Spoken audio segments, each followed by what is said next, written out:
Hello. Hey there, good morning.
Good morning, everybody.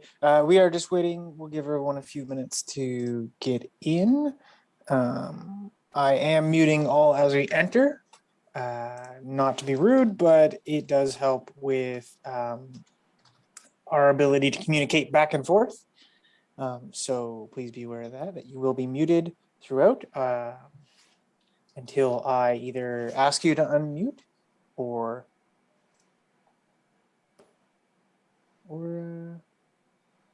it's your turn to speaking. So we'll give everyone just another minute to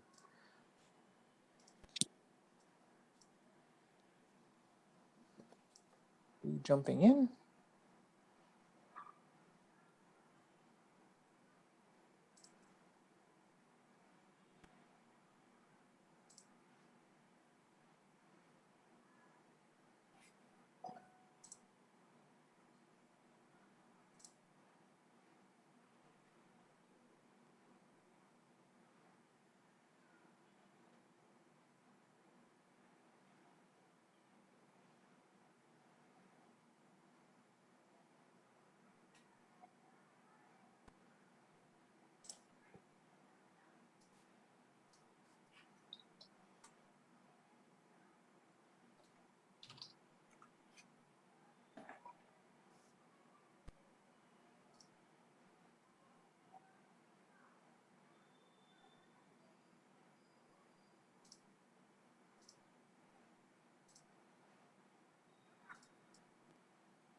Good morning. I'm seeing some friendly faces from yesterday.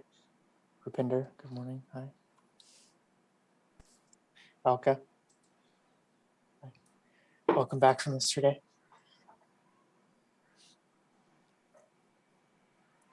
Not going to say that I know all of your faces yet, but hopefully one day I do get to learn and know all of you.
Okay, so I am just checking our participants, making sure that everyone is getting on in. But welcome to day 2 of our student success camp and orientation. Very exciting to have you back today. And like I said, there's a few faces that I saw yesterday that have definitely returned and are here.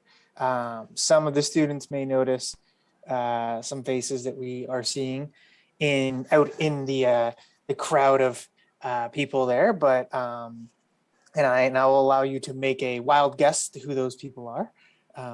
Some of them dressed very nicely, I see, and some of our students dressed very nicely as well. So good morning, and to wherever you are, good morning, good evening, good afternoon, I suppose. The few housekeeping items just for today. If I see or as I'm going through sessions, um, I may ask people from time to time if they have their hand raised to like I may unmute you and ask you to and then allow you to ask your question as we're going through. Some of the sessions today are a lot more conversational, but by and large you will be muted throughout the day. This is like I said a bit earlier, this is not to be rude or anything, but when we do have 400 or 500 people in a call, if everyone's unmuting and muting and moving back and forth, it does create an environment where almost nothing will get done. So unfortunately, I am the arbiter of unmuting. So as we go through and I'm asking individuals to speak, you will notice a little pop-up come up that says that asks you to unmute, and I'll also say your name so that you can unmute. And in the instructor's cases, introduce yourself. In a student's case or someone else's case, you will be allowed to, or you will be able to ask questions in those cases. So today, our plan,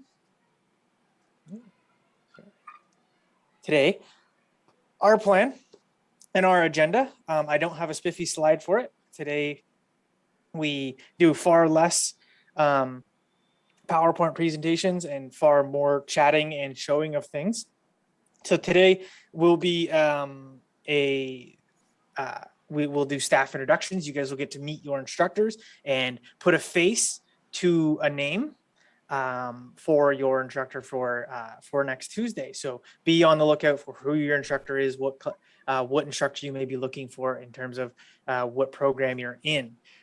We'll be showing you a tour of our campus. And then we'll be have an address from our campus director at TN Nesrat. Moving into, we will have an address from Jocelyn Molina about coming to campus. Then we jump into what I like to call the meat and bones of our day 2 orientation, which is all the things that you will need to be successful while online and learning online. These include things like Brightspace, Proctorio, Microsoft Teams, having an understanding and a knowledge of what academic integrity and plagiarism are, and reviewing some tips and strategies on how to avoid those things and some resources. That's the agenda for today. After today, if you do have further questions, by all means, you are allowed to reach out, or you can save them for your instructors on Tuesday, who are just as knowledgeable as I am and are looking forward to meeting each and every one of you. So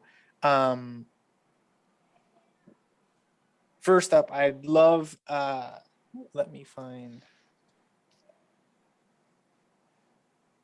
sorry, 1 second, everybody.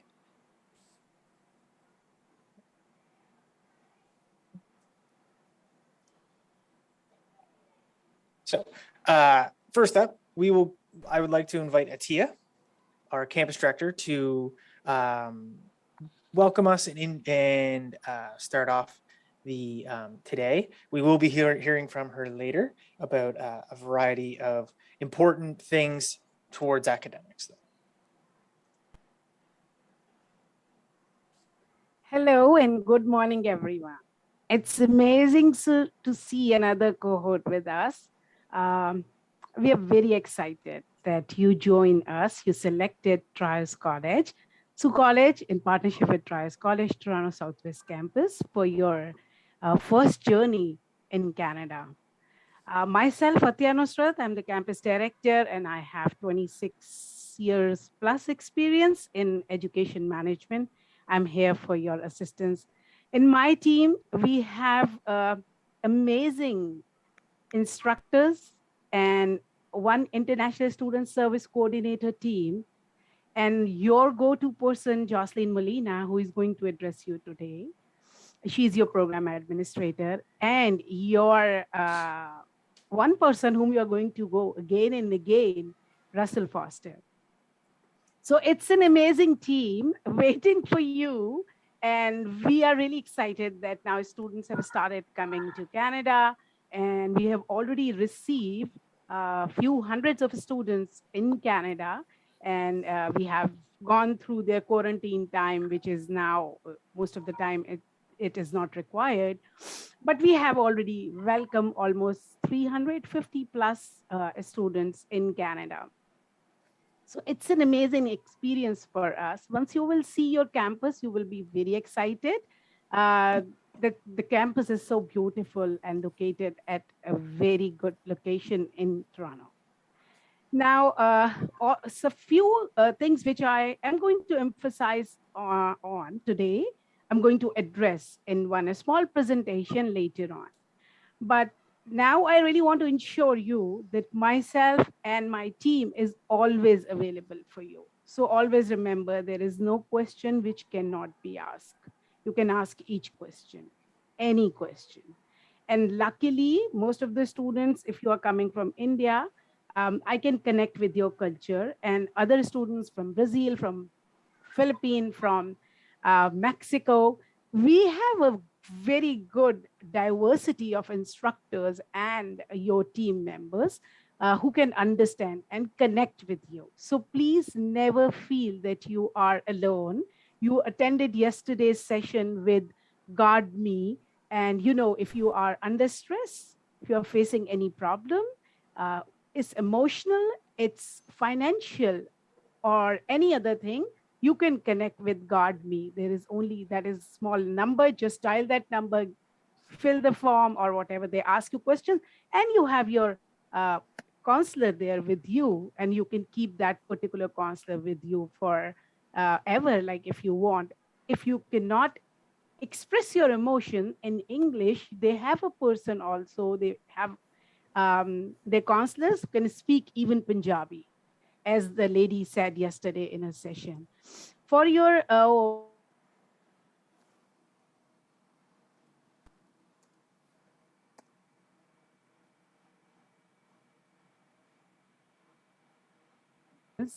otherwise, the way they showed yesterday's slide, it was showing that medical assistance is quite expensive if you don't have your medical insurance. So before you start traveling or plan to travel, please start, give us some time to communicate with people to ensure that you have got your medical insurance before you reach here. So these are small points which I wanted to discuss. I'm always available for you. You can contact us through email or through MS Teams. And I really like yesterday's session when Russell was taking you through uh, how to write your email when you are going to talk to us. For me, one thing is only very important when you are writing to me or to my team: your name, your student ID. Because if you write, oh ma'am, I am Simrat Preet Kaur, I'm Jashanpreet Singh or Jashanpreet Kaur, I have 75 Jashanpreet with me. So please write your student ID so we can identify who is talking to us and how can we address the problem. That's what I am, Atya Nusrat, always available for you with my team. Welcome to Toronto Southwest Campus. I am very much sure your journey here will be excellent. And as we say, we do at Trias College, we develop job ready graduate. You have an excellent team of employment specialists here, and they're going to contact with you. You need a part-time job, or after graduating you are going to have your placement, we have a team ready for you to contact and get you and make you reach to your destination. Welcome to Toronto Southwest Campus. Thank you, Russell. Thank you for the address. Thank you, Atia. We will be hearing from her in a little bit. But to start off staff introductions, I will be jumping over to our HCL instructors. And as I go through, I will say your name and you'll be able to unmute and address. This is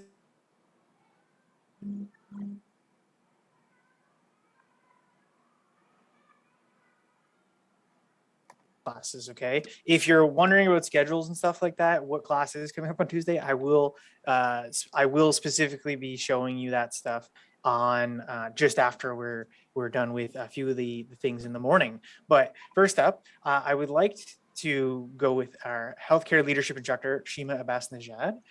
So please feel free to unmute.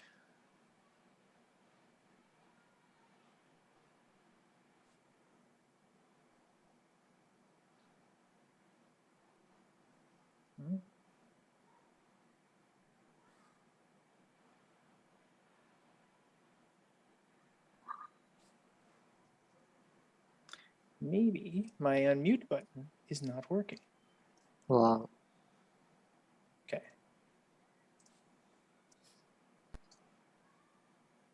Okay, Asan, I'm going to put you on the spot. Asan Darash, unmute. Hello, everyone. I hope you can hear me. Is that? Yeah. Okay. Hello, everyone. All students, welcome to our campus. So my name is Ehsan Darafsh. I'll be your instructor in your healthcare program. If you're my student, I'll be more than glad to instruct you in any uh, any kind of healthcare matters. I try my best to help you, to get more knowledge, to experience. Our job is to give you a little bit more Canadian experience, give you more information about your future job, and help you to put everything together to to reach your destiny. My educational background is I'm a medical graduate, and I have extensive teaching experiences to medical students and nurses. I start my healthcare job uh, in 4 years ago with another organization, and I'm here again. So if you have any question, let me know. Absolutely. Thank you, Asan. You're welcome. And we'll jump over to Fatma. Hello, everybody. My name is Fatima Afzal, and I'm going to be a healthcare leadership instructor for you guys here at Trios campus. And I'm really excited to meet you all on Tuesday. And let's do it together. Let's reach your goals together. And you'll be getting an email from me shortly. And I hope that we enjoy this journey together. Thank you. Thank you, Fatima. Anathir Ratnam. Hello, good morning, good afternoon, good evening, everybody. Welcome very much. A warm welcome to all of you, wherever you are. And I hope to meet you soon. And we will be sending you the invite to join us on our platform. And hope to get to know you personally soon. And my background again is a medical doctor with a Master of Public Health in a master's degree in public health from Boston University, USA. And I've been here in Canada for a while and undertaking the journey that you would be taking soon. So we will be able to guide and help you as much as possible. And welcome again. Thank you. Thank you, Anna. Jumping over to a slightly different program. Thank you, healthcare leadership instructors. So on Tuesday, if you're in healthcare leadership, you'll be looking for Asan, Fatima, Anna, or Shima. And I believe, I'm not sure why her mic wasn't undoing, but Shima would express her excitement at being able to be with you guys on Tuesday as well. So we'll jump over to ECE, I'd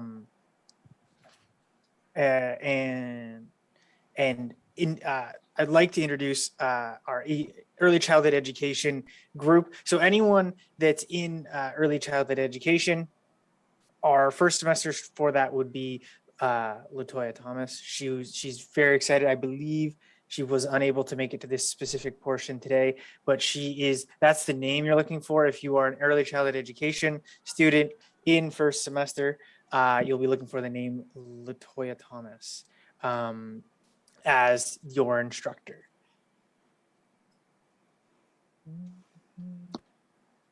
So the next program, and we do have 8 programs here at Toronto Southwest. So each and every one of you will be hearing from your instructors as we go through to kick off or to introduce two of our great business instructors. I will ask Susan Blake to unmute.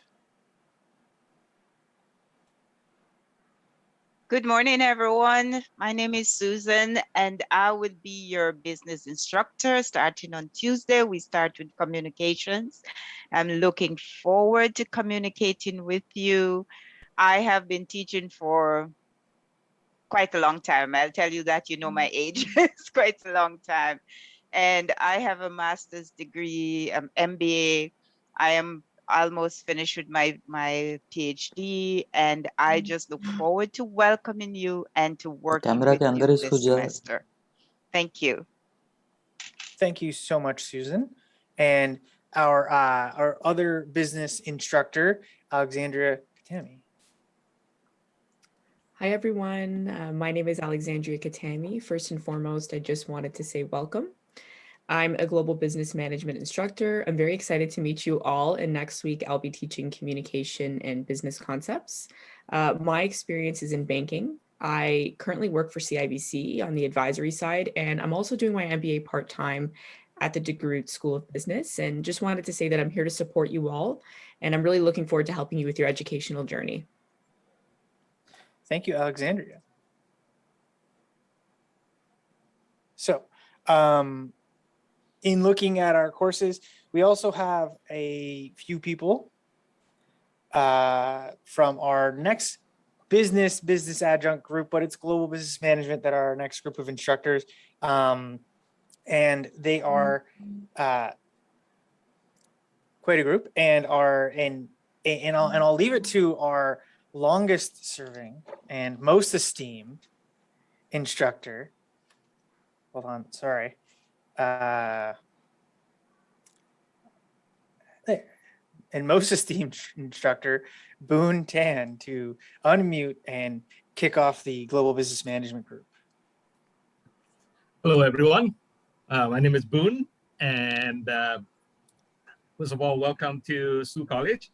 And I have been here since the start of our school last year, and have been teaching semester 1 Global Business Management Program. So for those of you who have received an email from me, I hope to see you on Wednesday and start our journey this semester.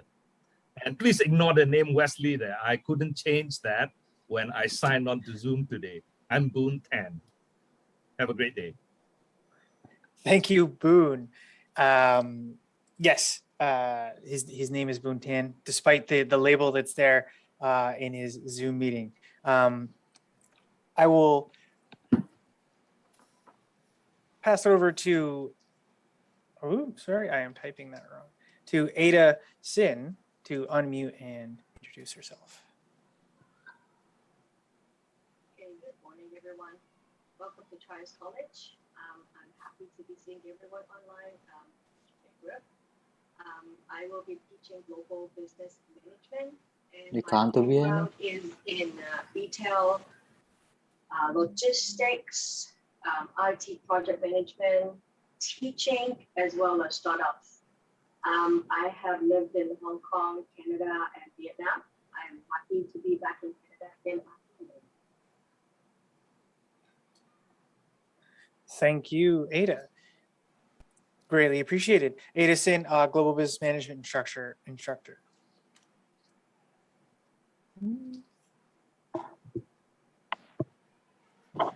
So the two of our other instructors who haven't joined us in the call quite yet, Shweta Daria and Usha Ayal Raj, sorry for my pronunciation, I apologize, are the other two names that you would be looking for Global Business Management, and they are excited to meet you as well. Look out for invites to your classes if you're in Global Business Management from those 4 instructors as well.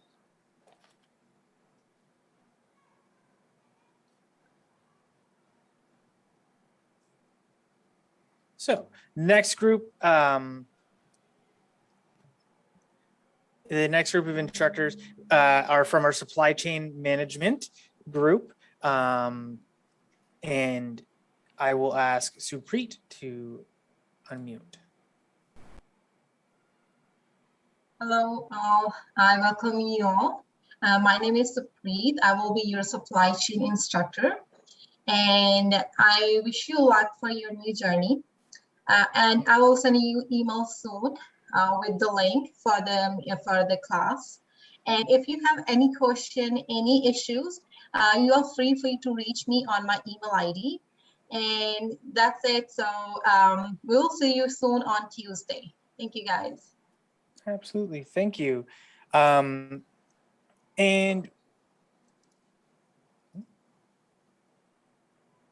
along with all of these courses, the global business management, the business courses, and the supply chain management, you guys will have actually 2 instructors because you'll be taking the accounting courses as well. So our accounting instructors are, you'll get to know them just as well as your business or your global business or your supply chain management instructors as well. So to introduce them, the accounting instructors, I'd like to ask Sana Ashad to unmute. Hi, everybody. I'm Sana. I will be teaching managerial accounting on Thursdays. A little bit about me. I have different experience with different industries, real estate, distribution, dental. So I'm looking forward to use my industry experience to help teach you guys the topics this semester. Thank you, Sana. As well, Mr. Abraham. Hello, thank you for having me. Quite excited to be here and looking forward to meet each and every one of you. Background, my name is Abraham, and yes, the last name is Abraham again, so you can call me double A, that's all fine. A little bit of a background. I'm a CPA, have been in industry for a number of years. I'm also an FCCA from England. I will be teaching managerial accounting starting Tuesday. Looking forward to see you all, here to support you. It's a pleasure and honor to have you. Have a wonderful weekend. Thank you. A few other names of accounting instructors that you may receive your invite from are Loretta Chan and David Pollock. And they are also teaching some managerial accounting. So those are the few names that you may receive if you are in those courses: global business management, supply chain management, or business. You may receive an email invite from one of those people, and a few friendly faces. They are excited to meet you, even though you may be daunted by the task of having to do accounting. That is okay. They will make it fun and interesting, I'm sure, and Double A can attest to that. For our next group of instructors, we will jump over to our cybersecurity instructors, who are a fantastic bunch that have been doing a great job in getting to really be available and work with you guys. So I will jump over and we'll allow Ali Nadeem to unmute, please. Hi guys, good morning, good evening, and good afternoon. Welcome to our campus. My name is Ali Nadeem. I'll be your instructor for cybersecurity courses for this semester one. You definitely would be receiving an email shortly from me for this course. I have a background both in teaching and industry, almost 15 years. So we would be working together and making this cyber courses fantastic and good learning for all of us. So we're looking forward and very much excited to see you here on Tuesday. Thank you. Thank you, Ali. And Sunila. Hello, everyone. I hope you all are doing well and will be much excited to join the Trios College. And same is with me as well. About my background, I am a PhD in telecommunications from King's College London. I have about 17 years of teaching experience. I am a fellow of Higher Education Academy UK as well. And I already have shared with you the classroom link, and I'm really looking forward to all of you to have a great learning experience together. Thank you. Absolutely. Thank you, Sunila, for a great introduction. And we'll jump over to Salim.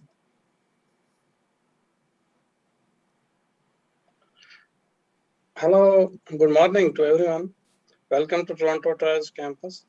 My name is Mohammed Salim and I'm your cybersecurity teacher. My background is that I'm MSc Computer Science as well as MS Cybersecurity from Boston, Northeastern University.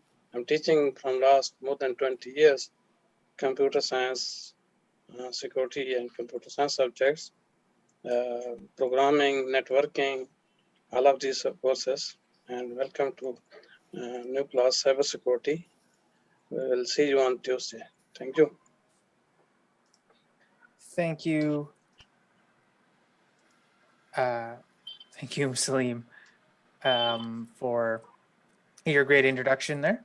And our last, but certainly not least, cybersecurity instructor is Ritesh.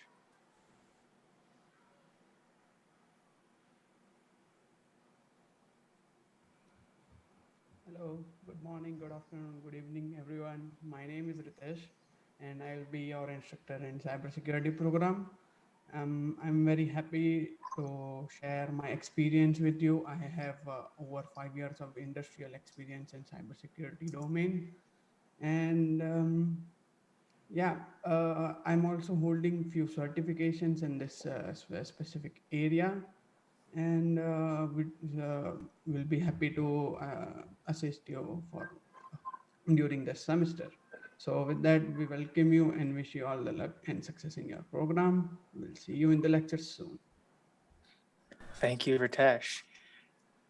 And we'll jump over to our last program that we are going to cover today and have introduced, and a great group of instructors who I've only in returning instructor in RAM. Please feel free to unmute.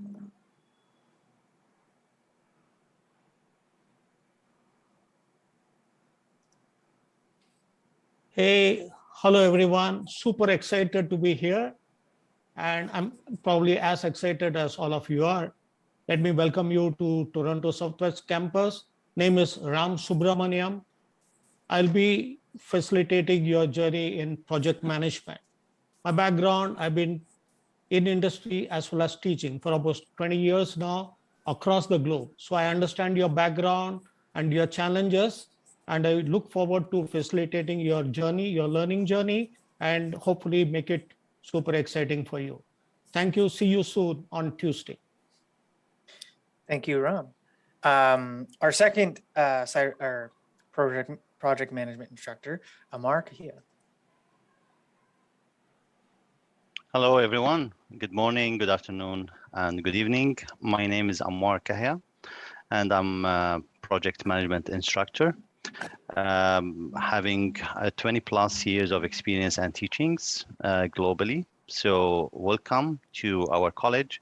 I'm so excited to see you and to get you more, to have some personal information and background. So I'll skip this part to our next session, which is on Tuesday. So you will have my email, an email sent from my end very soon. So keep the power and keep the momentum. Thank you. Keep the power and keep the momentum. I like that, Amar. Thank you. And last and certainly not least of our instructors is Daniel Fernandez to wrap up our instructor introductions for us. Hello, am I here? Yes. Well, good morning, good afternoon, good evening, wherever you are in the world. You know, it's not always that we get to start a semester on a holiday, vacation day, but as it turns out, on Monday we don't have a class, so we will start on Tuesday with Business Operations 107, and you have all received an email from me already with your schedule. In Teams, I need you before the class to go there and complete the survey. We're launching a short survey for you to introduce yourselves. Other than that, that's going to be my only homework for you this weekend. I'll see you all on Tuesday. You or email me directly, find me on Teams. Thank you, Daniel. The only way to wrap it up is by assigning homework to all of our glorious students, right? Yes. Yes, thank you. Thank you. Okay. Thank you, Daniel. Greatly appreciate it. Thank you. And to all of our students, thank you for attending today. And now you've met some, if not all, of your instructors that you will be having. Look out for those emails for the Tuesday class. All of your instructors are extremely excited to meet you. I've been meeting with them for a couple weeks now, and they've been doing their background and getting their heads around teaching online and all these things. So they're excited to be in class with you, work with you, and just let you grow as individuals. So look out for those emails for those invites for Tuesday from any one of these, or from the instructor that's in your program. Not any one of them. If you're in global business management, you won't get an email from an ACE instructor, but yes, keeping that in mind. So next thing I want to do is show off our campus. One of our student services coordinators and great friend to all students is Anu Hussain. Some of you might have heard from him. Some of you might have been talking to him about traveling or those things. He a while ago made a great video to show so that he could show off the campus to all of you as great students. So give me 1 second and I will be sharing that video with you guys.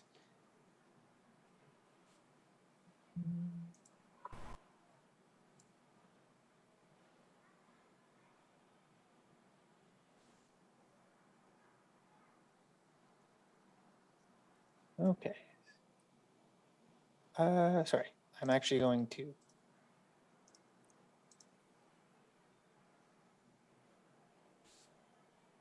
Okay, so this is a video tour of the campus. If it lags a little bit, unfortunately, that is just due to the fact that we are in a video call with a large number of people. I won't be able to make it better, but here we go, the Toronto Southwest campus.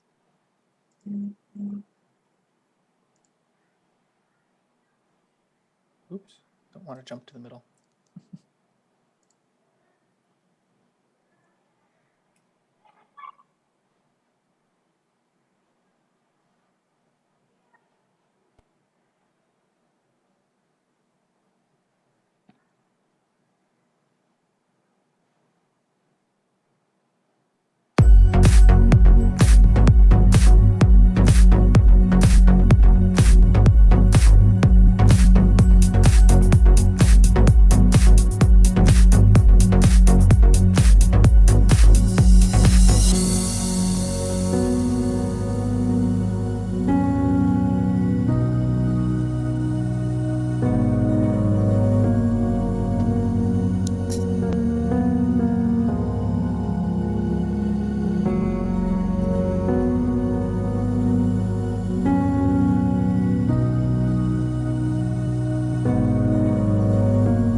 Okay, so that is a tour of our wonderful campus, and where hopefully in the future we'll be able to welcome and um, and and really enjoy having you in our classes. It is we did get the opportunity to kind of go off my agenda a little bit. We did get the opportunity to have some students on campus for a small meet and greet with their instructors, and it was from my perspective very cool. So in the future, when each and every one of you can be here and attending classes, I'm extremely excited. So I hope that in the future we do get that opportunity. So I would like to call on our campus director, Atia, again to address us on our first big topic, and topic that I do want each and every one of you to pay attention to, which is our academic expectations. This is what is required of you academically, and some rules while we are online that are across everyone in the campus. Hello, everyone. I'm again back, your campus director. Yeah. So before I share the screen, I will tell you what I'm going to talk. Everybody enter in this campus or coming to Canada for their studies.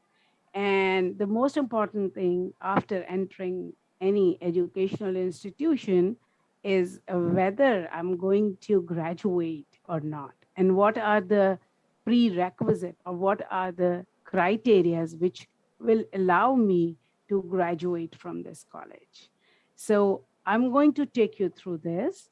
If you do not understand anything, because I know you cannot ask answers here, you can ask your instructors, or I will visit your classes off and on. I will just come into your classes and I sit and watch how everybody is getting through, first few days. I can explain it in your classes also. And then your mic will be unmute so you can ask questions. So Russell, I am going to share my screen. Okay, so that's my screen is. Please tell me if you can see my screen. You can see my screen? Can you try sharing again? I had to make you a co-host to be able to do that. Okay. Okay. Okay, so this is the one I want to share. Okay. Share. Okay. Can you see this now? Yes, we can. So you can see which version. It's the actual PowerPoint editor portion. Okay. Now? And then go up to the top and click display settings and swap screens. Oh, okay.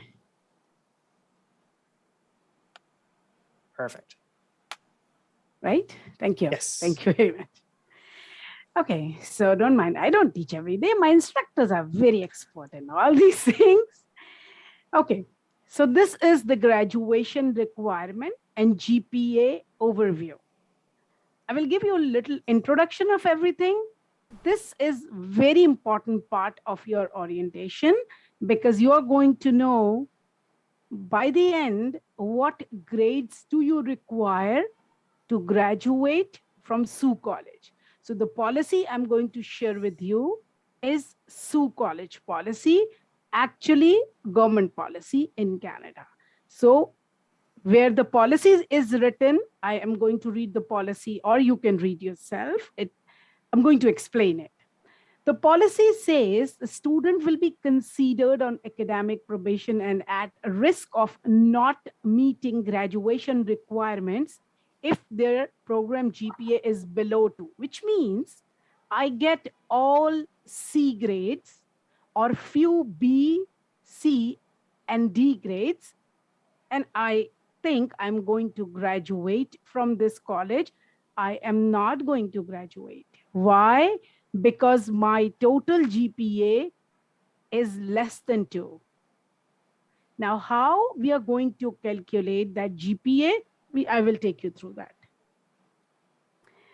So to know, I know a lot of students are coming from their secondary school, and back home, we maybe in those countries, when I was in my grade 10 or 12, I didn't know what GPA is. So we came to know when we were in university. So GPA is grade point average. And what is grade point average? When you have a grade A, B, C, D, whatever, there is a numerical value of each grade. So your grade point average shows what numerical value after getting all these A, B, C, D you have got by the end of your semester or by the end of your program. There is a way to calculate semester GPA and program GPA. I'm going to take you through that. Russell, I will unshare this screen and I will share another screen where I'm going to calculate GPA with students. So everybody can see what GPA means. Okay. Please bear with me. Everybody can see still my screen or no? You've unshared. Okay, so I have to go to another screen. Yes. Now I want to share this one. Okay.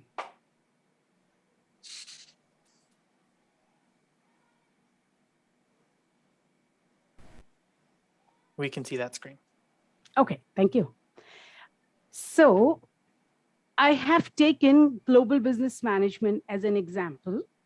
So these are the courses global business management first semester has: accounting 209, communication 510, GBM 106, 102, 103, 104, and 105. Each course has a credit, which will be 4 or 2 or 3 or, whatever. Each credit you have to achieve to pass, like not O. Okay, let me rephrase. For each course, you're going to get a grade. For example, in accounting 209, a student gets C grade. In communication, they have got A grade, and GBM 106B, and I will just assign few grades to you here.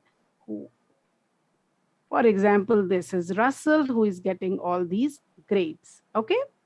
Now, by the end, when I calculate your GPA, so Russell's overall GPA is 3.048.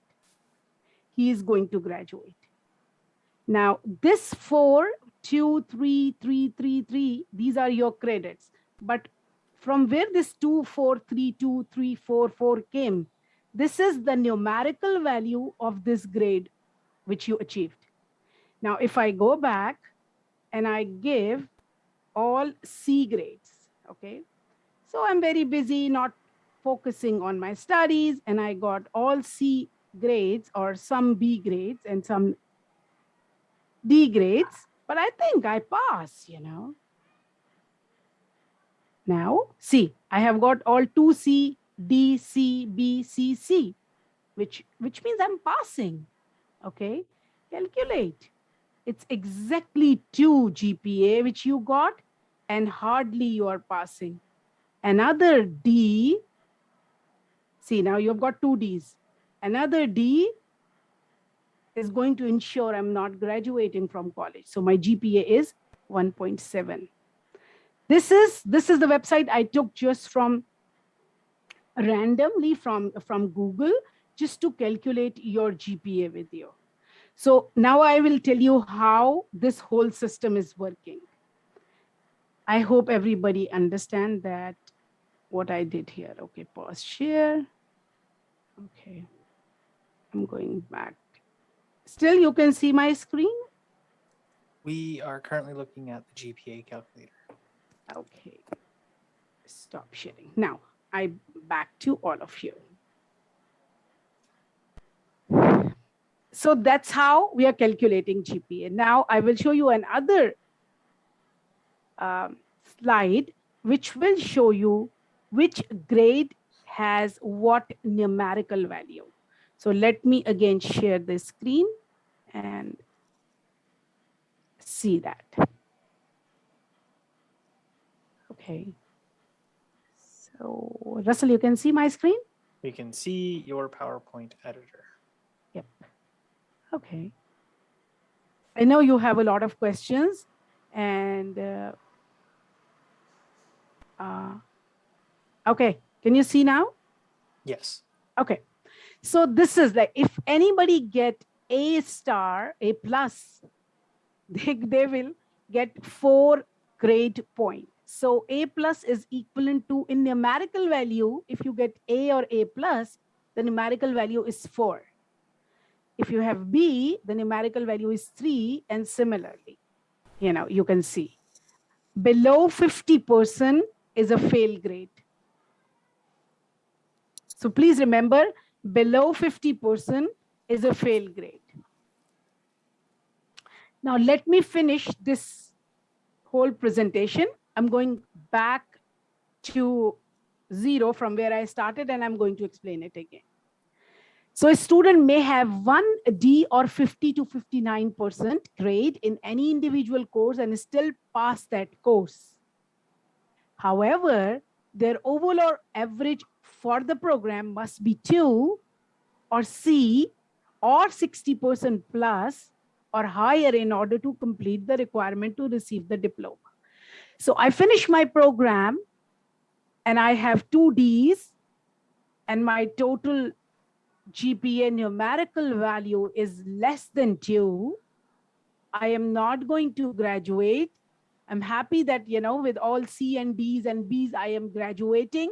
By the end, when there's a time of graduating, I'm going to receive a letter from Sault College that you are not graduating.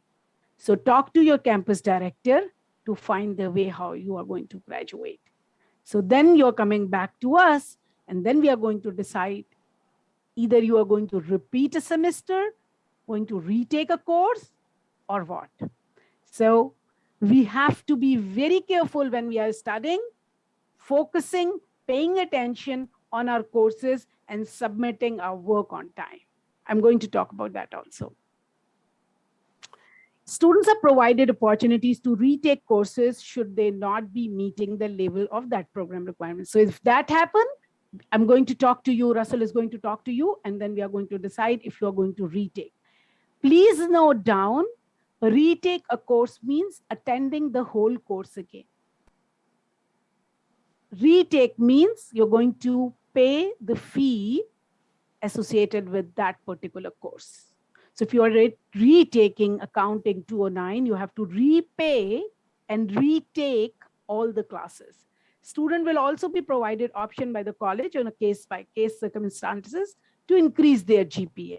So if you think like, oh my God, now I know I've got 2 Ds, what to do? I don't want to take it, like keep it till the end of my semester or end of my graduation time.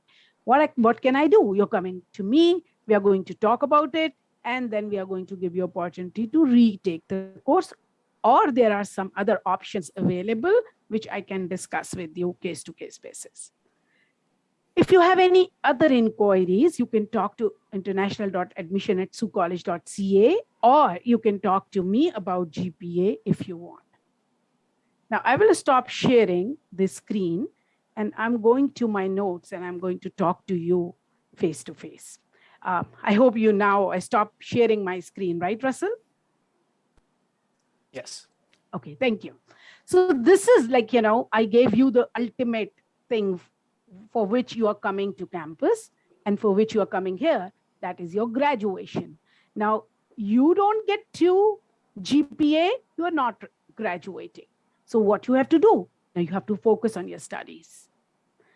First of all, when a student come to college, or they start studying even from their country, most of the student, I can connect with them. We never heard a term assignment there. So when you come to the first class and your teacher talks, oh, I'm going to finish this course. Next week, I'm giving an assignment to you. Now, student is blank. Oh, what is assignment? Excuse me. And they're not asking because they feel, oh, my instructor is going to judge me. My other colleagues, my peer are going to judge me. He doesn't know, she doesn't know what assignment is. No, nobody is going to judge you, especially your instructor. They're not going to judge you. They are the first person going to give you understanding that they are with you all the time. And I see my instructors, they have very good connection with their students. When you are going to join them, you will understand that. So what assignment is? Okay, ask your instructor. When you are saying what assignment is, I'm giving you assignment, what does assignment mean? Now they are going to talk to you about rubrics. What are the parameters they are going to assess you on? You don't know what is that. So your instructor is going to teach you about that. They are going to tell you for each assignment they are giving you, they're going to talk about the rubrics, how they're going to set the parameters, what grade you get if you do this work. You don't know that, so don't be ashamed in asking. One rule which we have to follow, try to speak in English, and you all have got 5.5. That is why in IELTS, that is why you are here with us. So use your skills. Oh, I am back home. I'm not here in Canada even. Why should I speak in English? I can talk to, Abhijit. I can talk to Akhil, and I can talk to somebody else in this language. I can. Believe me, once you come to Canada, you have to speak English. You're coming to an English-speaking country. Start today. Because if you get a visa tomorrow, you're going to come here. That is why you selected this college. So don't hesitate writing in language which, even if you don't feel competency in that, that is where your ELT instructor is going to find out what assistance do you need. So a person named Helen will be coming to your classes, who is in charge of enhanced language training program at Toronto Southwest campus. She will be meeting you, solving your language problems and so many other problems. Now, you don't catch it because your instructor have different accent. Most of you can understand my accent because they also have the same accent, the pronunciation. But some of the instructors you are not going to understand. For that reason, instructors are going to upload their videos every day before they leave. It's your duty to go back before the next class, watch what did he say yesterday. Your 5 hours class is not what you are going to depend on. You have to have some focus time for yourself when your instructor is not there. You are sitting after the class. If you are in India or in Philippines or you have morning time to go back to your lectures, go through it, and then you have questions, come back to your class, ask your instructor, and I'm sure in 1 week you'll be able to understand their pronunciation. That's how it takes. In 1 week you understand somebody what they're talking. But if you don't focus, you are not going to learn any pronunciation or language at all. It's your duty to do that. Watch video which are uploaded by your instructor.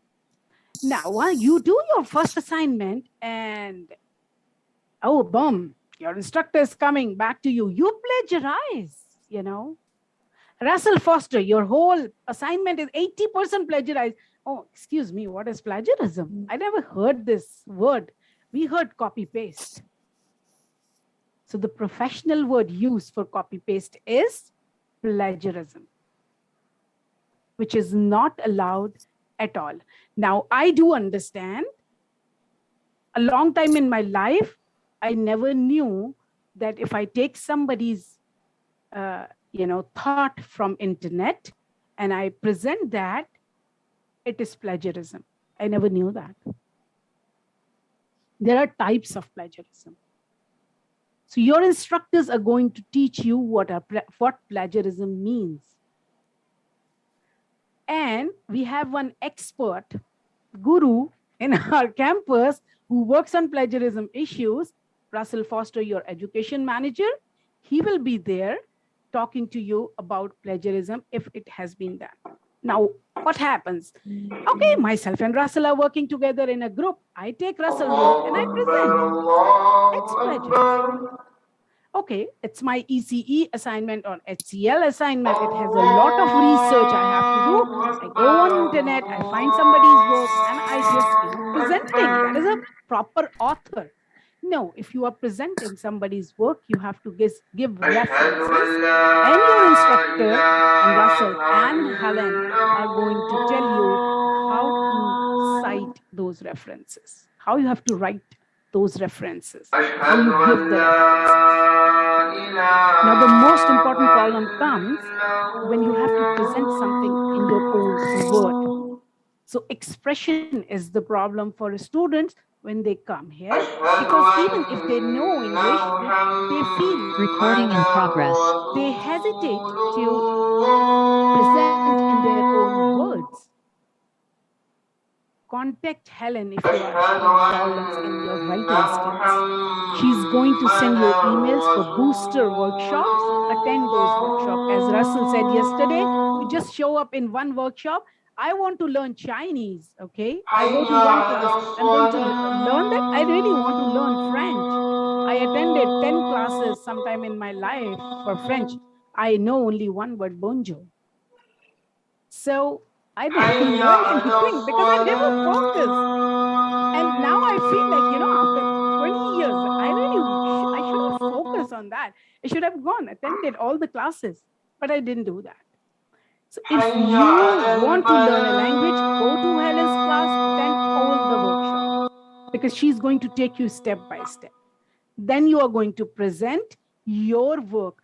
Most of the time, students understand what teacher is teaching.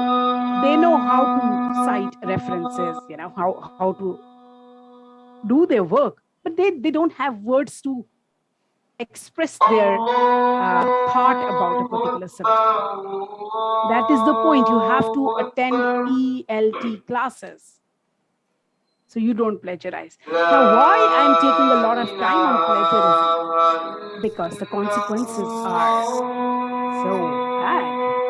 If you plagiarize first time, your instructor is going to talk to you and they are going to give you some time to resubmit your assignment.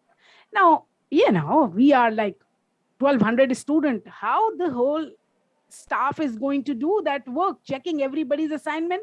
No, we have an app. We have a system called Turnitin. So your instructor just entering your assignment in that, it's going to tell you 80%. So your assignment is coming back to you. You have to do it again. So from the day one, learn how you have to do assignment, how you have to be away from plagiarism. First time plagiarism, your instructors are going to give you some, time to redo it. Second time you do the same thing, they're going to inform Russell and myself. Russell is going to meet you. This is plagiarism. We are going to talk, but at that moment, before Russell talk to you, you have to sign an acknowledgement form. I have done this. I will not do this again. That form is going to be uploaded in your profile, in your, record. So third time you do that, we know you have done it earlier. So from the first time when your instructor is asking you, this is plagiarism, focus on that. Don't do that. Okay, still you did second time. Okay, Russell is going to tell you, he's going to meet you, he's going to guide you, and he's taking as penalty 40% of your assignment marks from you. Now your instructor is left with 60% of that assignment marks, and they're going to assess you on that. So you cannot achieve 60 plus in that. That is the reason I showed you all your grades and your GPA and credits and everything. So you left already with 60%. How you're going to achieve more than 70? No, you cannot. So these are the plagiarism issues. You have to be very focused on that, especially when you are going to work in groups. Don't submit somebody's work. When you are going and researching for yourself, get the guidance from your instructors.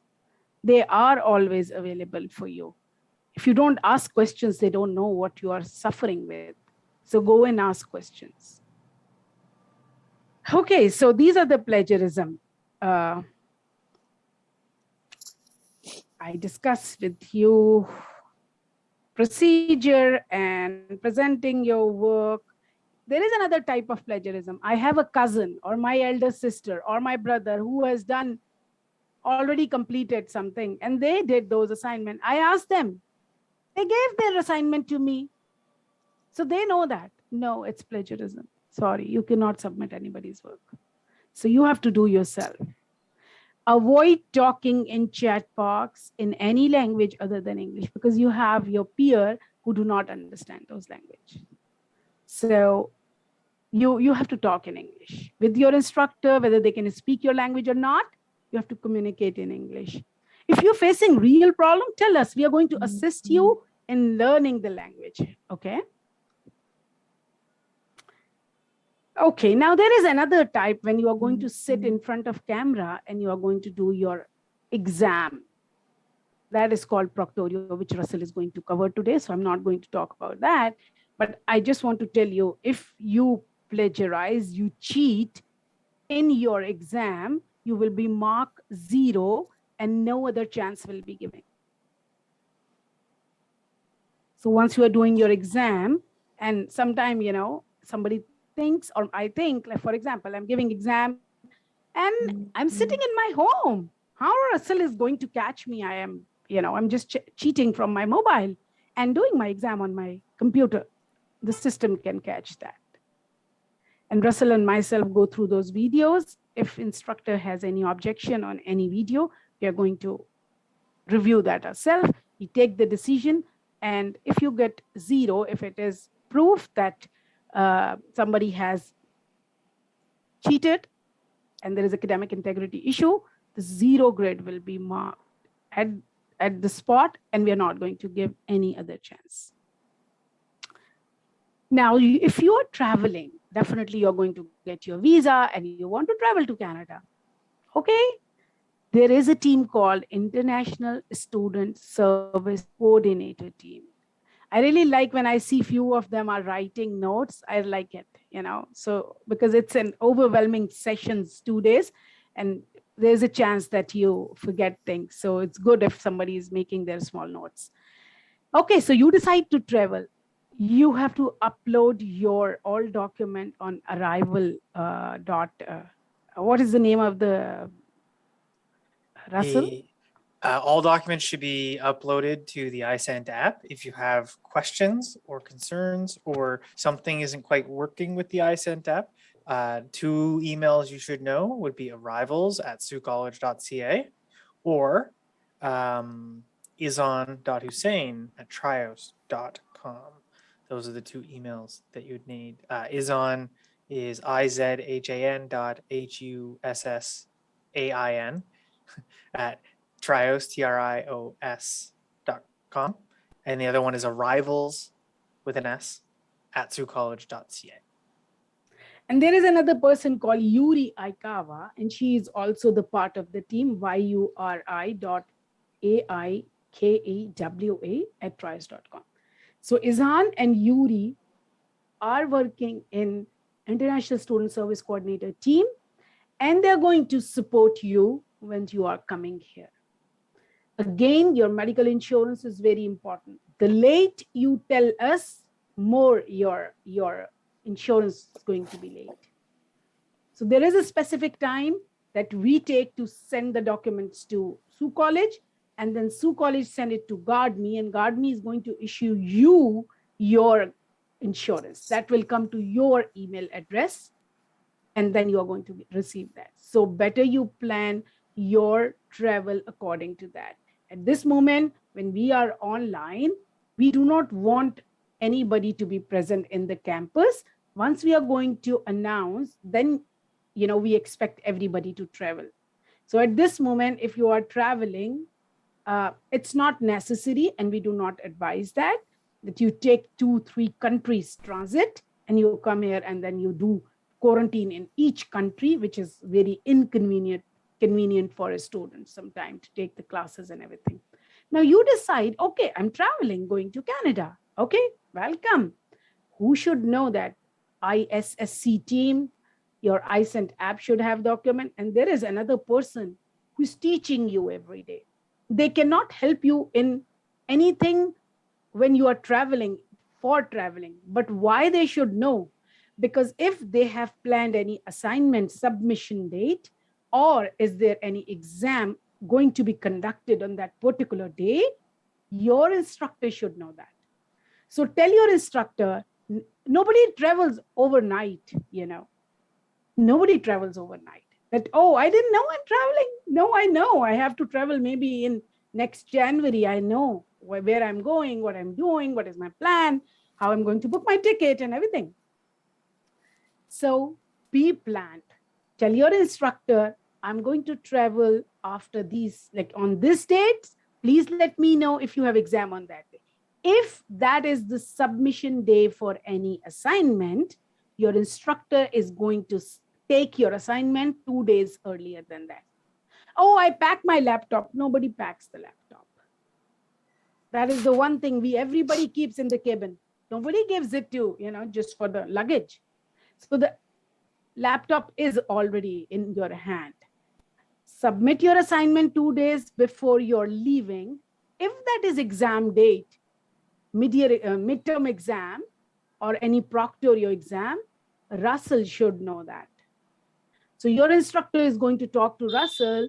My student Rahul is traveling on 5th, and 5th October is, Rahul, I just took your name randomly. You're listening very carefully. So he is traveling on 5th of October. That is the exam date. What should I do? Now, Russell is going to talk to you, and he's going to arrange paper B for you. That paper A everybody is doing. Once you are here, Russell will arrange paper B for you, and then you are going to sit in the exam.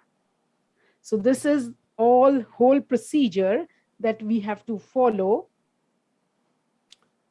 here. In your next semester, when you are going to your second semester or your third semester or your fourth semester, depending on the schedule, we are going to tell you which shift you are in.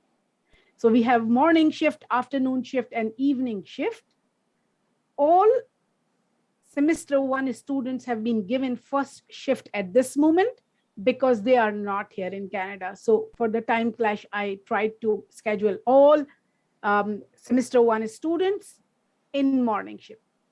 But once you are in Canada, you will get your second or third shift, and you have to accommodate your jobs and your life according to that. Your focus is your education, your study permit. Now, I am always available for you for your queries. You can contact me at atia.nusrat@trios.com, atia.nusrat@trios.com. You can contact us through MS Team, which is difficult to answer. Only if you have some emergency, contact us through that. Please be wise and be professional. You are coming to a professional college to have your professional life. You want to enter the industry in Canada. So show us that you are professionals. You know what you are doing. Writing emails, as Russell said yesterday, just writing, oh, I am Jaskaran Singh, and I have this problem. Please write your student ID. So in the subject, you can write either the, 1 or 2 words, your problem, or your ID and name. So the whole, once I opened one email and there was nothing in the body and everything was written in the subject, the whole email was written in the subject. Write properly your emails. First of all, give us your ID and password. Once you write us email, we have another system where we have all the list of student, all your documents, all the information. So I get 21003546, Rahul. Okay, I just go copy the ID, put it in that system, which is called XCAS. You are in front of me, your picture, your details are there. I know whom I'm talking to you. Okay, global business management student, first semester, already have this problem. He's in Canada or not, he's coming or not. All your information is there. So I can assist you based on that. And never write an email, hello, can I ask you a question? And then wait for my email. I'm going to write you, hello, you can ask me question. No, I'm not going to do that. I don't have time. Okay, we all are very busy people and scheduled for each minute. So if you want to ask any question, please ask the question. That is why you are writing to us. I'm Rahul, my ID is this, first semester GBM student. I want to ask you whether I can take second shift or not, or I'm going to travel on this date. Please let me know how I'm going to arrive there and whatever your questions are. And my health insurance, please apply my health insurance and guide me on this. Okay, so there are people for different things. If you want to write this down, please write. You are traveling, Izhan and Yuri, and arrival. You have some problem with academics, Russell, Foster, and Atyanusrat. Academic problems, we are there. Any academic problem, you cannot ask your instructor, or you have problem in the class, any type of problem, you have to talk to myself and Russell. You are looking for job, part-time job, the first challenge you come here. There are 3 people, Kriti Arora, Mia Zuhu, and third one is Samantha Graham. I'm going to send you email and give you the name of that employment specialist who is working with that particular group. Also, we are going to publish it on your web portal, student portal. So you can see, I am in ECE. Oh, I am working with Kriti. I am with CP, computer programming or cybersecurity. Mia is my person. I'm in HCL and supply chain and business. Okay, who is my to-go person? Samantha. So you're going to have your own employment specialist, book a meeting with them. They are going to give you sessions also, how to even make your resume, how to make your LinkedIn profile, as Russell said yesterday. So these are the, important things which I shared with you. If you have any question related to academic integrity, don't panic. I'm coming to your classes. Russell is going to be there in your classes, and we are going to explain that. Be patient. Once you are in class, so many things your instructors are going to tell you which can solve your problems and answer your questions. And we are here. Last thing which I want to say, attendance is very important. 8 o'clock, your instructor is going to take attendance. You have to be there before 8 o'clock. Your instructor is going to teach you till like 1 o'clock. If they say I'm going to take attendance 1 o'clock, they're taking attendance at 1 o'clock also. Once you are in class, you are in class. So if your instructor asking, okay, come on your camera, please switch on your cameras, do that, because they want to see if you are there in the class or not. Okay, so many work assignments are given which are group assignments. If you are not in class or not present, you are not going to get those group assignments or group work mark, which can move you towards 0 grade. Be focused on your studies. We are here to ensure your journey in Canada best. You're coming here on your study permit. That is your prime focus. You get your qualification, you get your certification, you are going to get your postgraduate work permit, and you know that postgraduate work permit will allow you to further, settle in Canada, and that is most of the people coming for. So your first step is to be in the classes. So be in the classes and study. I wish you good luck in your journey here in this campus. I am available, being campus director, for you always. Please contact me for any assistance. If you don't know whom to go, just write the email to me. I will forward the email to that person. Thank you very much for listening, and welcome. Welcome to Toronto Southwest Campus. Thank you, Atia. very important that each and every one of you remembers the things that he is talking about. They will help you in your academic career. The next person that I'd like to ask to unmute is Jocelyn Molina. This is another person who you will get to know, or many of you may have already known, as Jocelyn was the one that sent out your Trios login credentials. So Jocelyn will be reviewing a number of a few topics for us today that regard around coming to campus and those things specifically. So Jocelyn, feel free to unmute and join us. Sure. Thank you, Russell. Hi, everybody. Welcome to day 2 of orientation. So nice to see faces to the names I've emailed. Welcome, and we're so excited to have you on board. So as Russell said, we're going to be talking a little bit about COVID protocols for students who are here in Canada. You will be invited to come pick up your ID cards. We have a welcome pack for you as well. But just as the rest of the world has its protocols, the campus does as well. So let me just share my screen here. Can you see it, Russell? Yes.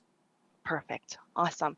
So when you come to campus, so you would have received an email from me inviting you to campus for certain days. When you come in, make sure you're masked upon arrival and throughout the tour when we do give you that tour around.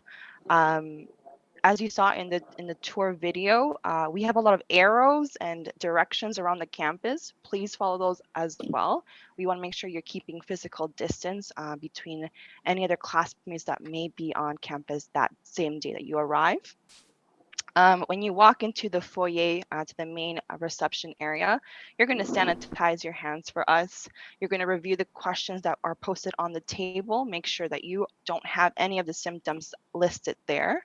If you do, for whatever reason, have one of the symptoms or say yes to any of the questions, unfortunately, we cannot invite you further into the campus and we'll have to ask you to leave, unfortunately. But if you do not show any of the symptoms, you're free to go. We'll get you to sign in. And again, I'm gonna try and have groups to do a full tour together. We'll keep physical distance and just follow the arrows along the campus.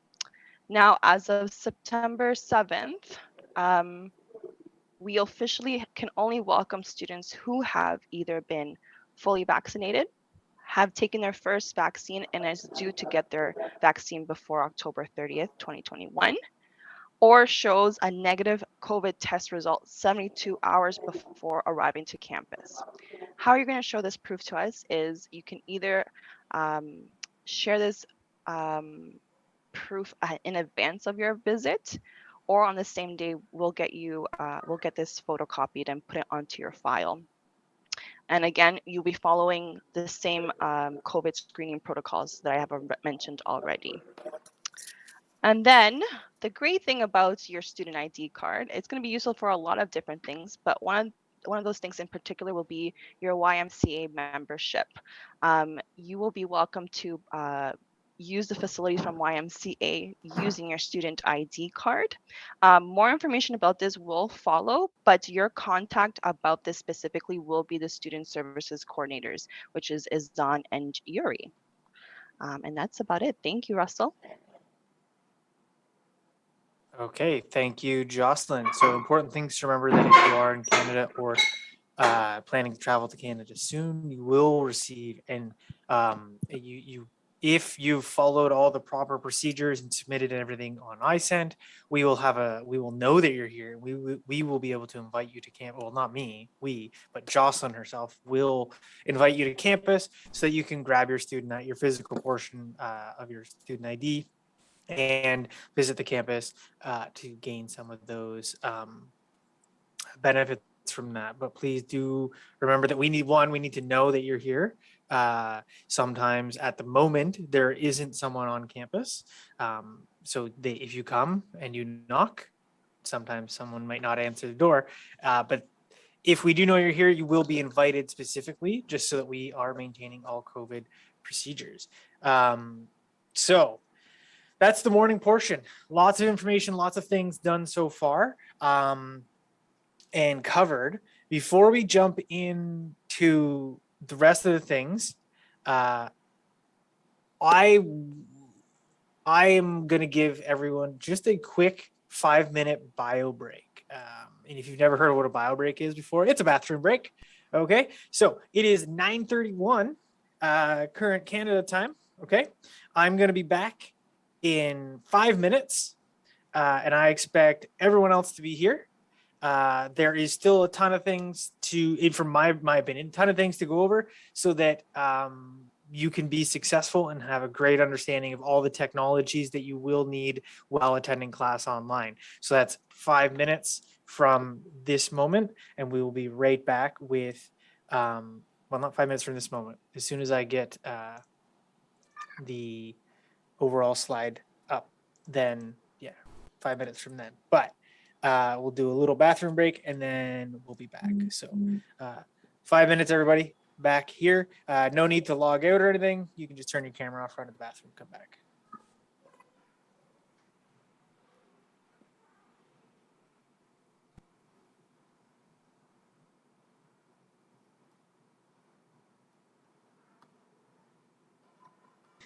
Some 400 people in the call. I'm not sure if Christina Costa is laughing at me or if she just heard a really funny joke from her background. Absolutely. Okay. My name is Russell. I haven't formally introduced myself. I'm the education manager. Welcome and welcome and welcome. I will try to, there's a lot to cover. Okay. There's a lot of things to show you and impress upon the fact that you guys need to do those things. So I understand that it's already been an hour and a half and we have a bunch of time to go and a bunch of potentially dense things to learn. So the first thing we're going to do is I'm going to throw up a poll. It'll pop up on your screen. You can answer it as honestly as you want. I don't mind because the answer is just to give me an idea of how everyone in the call is doing. So I'm going to click launch. Okay, so it should pop up. The question is, how are you? Are you amazing? Nervous? A little confused? A little sleepy?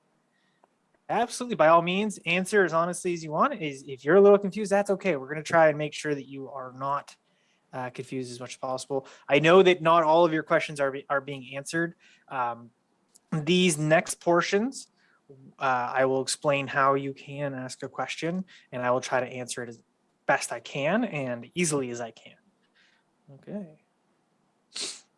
Okay, we have 61% of people responding. Keep going, guys. I think we can get to 100, especially if everyone's paying attention. 65%. We'll give another like half minute or so, and then I'll end the poll and we'll see what the final response is here. Yeah, so I just wanted to poll you guys, get an idea of, give me an idea how you guys are doing. I understand that depending on where you are in the world, if you're in Canada, it's just it's halfway through the morning. It's brunch time for all you there. So if you're in India, I believe it's just past dinner time, Canadian dinner time. Sorry, that's a cultural thing that I didn't know when I first went abroad, that most other countries eat dinner at like 6 or 7 o'clock. In Canada, it's like 5:30. 5 o'clock. So that was a very, very big learning experience when I left Canada for the first time. So, we all learn things and we all have a little fun. The first time I ever went to Spain, they were eating dinner at like 9:30, 10 o'clock. And I was like, okay, Mr. Russell has to learn a few things about the world. Good thing I was about 21 when that happened. I'm not anymore. So, okay, 10 more seconds.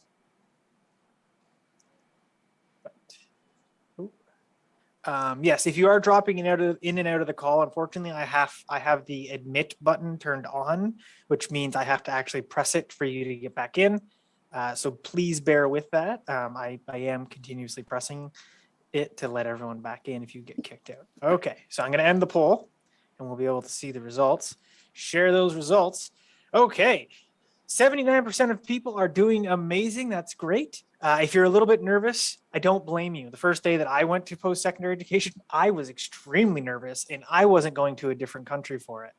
So by all rights, you have full reason to be. If you're a little confused, that's okay too. There is a lot going on and it might take you the first couple classes to really internalize things and fully understand them. That's okay. And if you're a little bit sleepy, well, go grab a tea, go grab a coffee, maybe an energy bar. We have a little ways to go. So by all means, please make sure that you are ready. Okay, I'm going to stop sharing. I'm going to admit the last few guests that we have there. Okay, so there are 3 major tools that we use for any given class.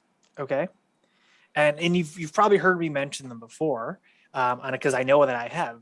Those tools are Microsoft Teams, Brightspace, and Proctorio. Okay, there's other minor ones, but those are the ones that I have found in the past have given students the most frustration. Okay. Email is email. I'm not going to cover that too explicitly, but these 3 tools I'm going to talk about. Admit all. Okay. I am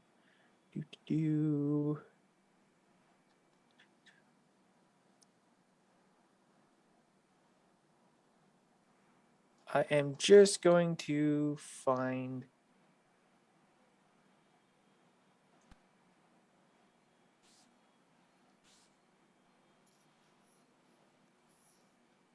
Okay, so Microsoft Teams. First thing I'm going to do is we're gonna jump into a little screen share here, and a lot of what I'm going to do today is a screen share. So share. This is my screen. It's relatively boring. This is some Zoom stuff that I was doing earlier. Close those. So I showed you guys this multiple times yesterday, but it is a great spot to start out. Okay, I know I'm not going to go over it like I did yesterday. I'm not going to repeat myself that much, but where did all of your faces go?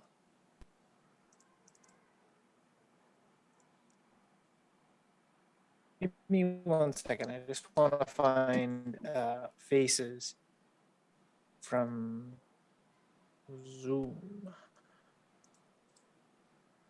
Zoom?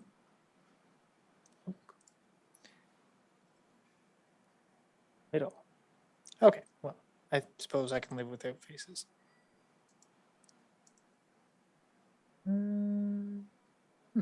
Interesting. Okay. So yeah. Okay, so at this specific gateway, if you click on Office 365, and I know I showed these things, so please bear with, but I just want to show everyone how to get these things again. You're in Office 365, this specific, this one right here, okay? That specific application right here. One more arrow for everybody, right there. I'll leave right there, see, proper arrow. This one right here. This one is Microsoft Teams. It is, it's the tool, the chat service that we use. Unfortunately, we can't use it today because the max number of people that it holds is 350, and you guys are all more than 350 individuals. So this is the one that you're going to be downloading. If you click on it and you've never downloaded it before, what it will do is it will just it'll ask you if you want to download the free app to your computer. I highly, highly suggest that you do this, okay? This affords you all of the benefits of being able to do everything that that comes along with participating in your classes. It allows you the chat service, the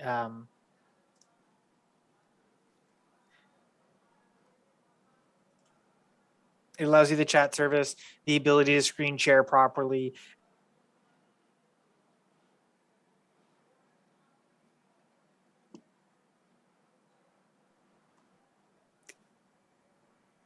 Peers and fellow students much better. So I do have to find, there we go, this will work. Okay, so inside of Microsoft Teams, what does it look like? Okay,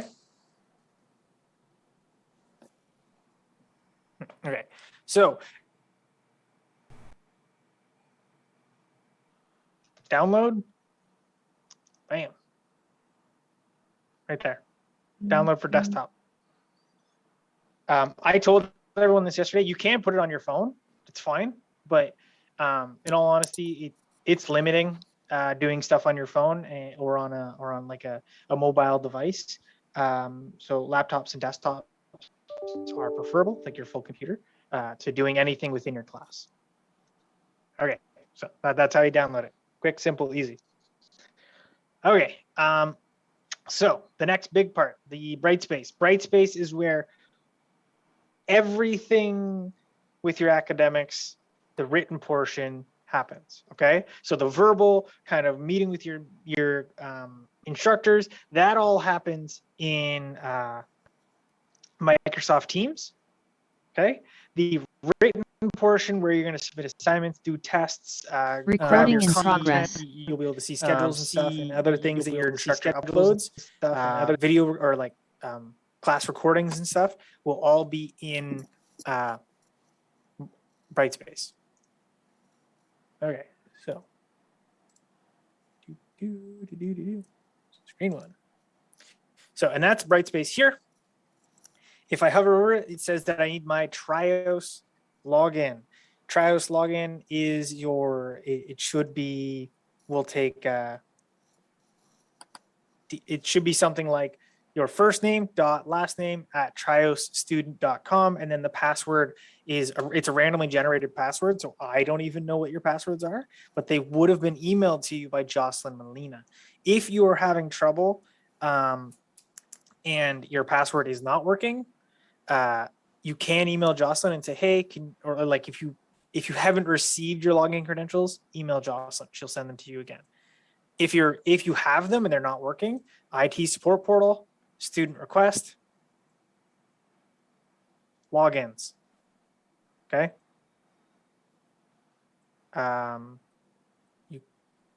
If it's a login, I would just do a general login issue and then send that through and they'll contact you and reach out.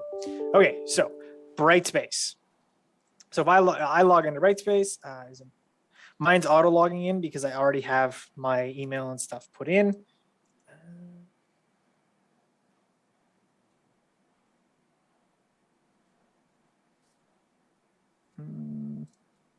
Sorry, I'm thinking for 1 second.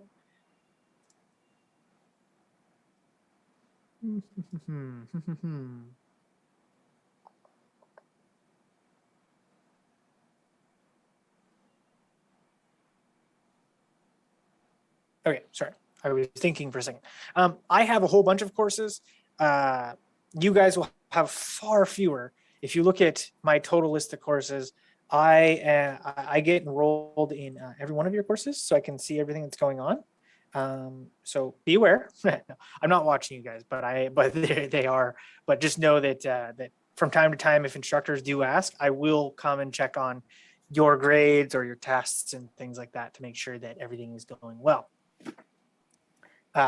Inside of Brightspace, there's a few things that once you get logged in, everyone at this exact moment should have. The Sault College orientation, and this is for every single student. There is a Brightspace walkthrough here, but I'm going to show you how to get through everything. Okay, so when you first come into Brightspace, your courses, you may have some here, you may not. If there are no courses here in the front of your Brightspace, you should click on these 9 squares right here. Okay, Because what this does is this opens up the ability to search all of your courses. And if you don't have a whole bunch of courses, they all just show up here. And then you can click on the individual course and go into it. Today, I'm just going to show you the Sault College orientation and what an overview looks like. So I'll click on Sault College orientation.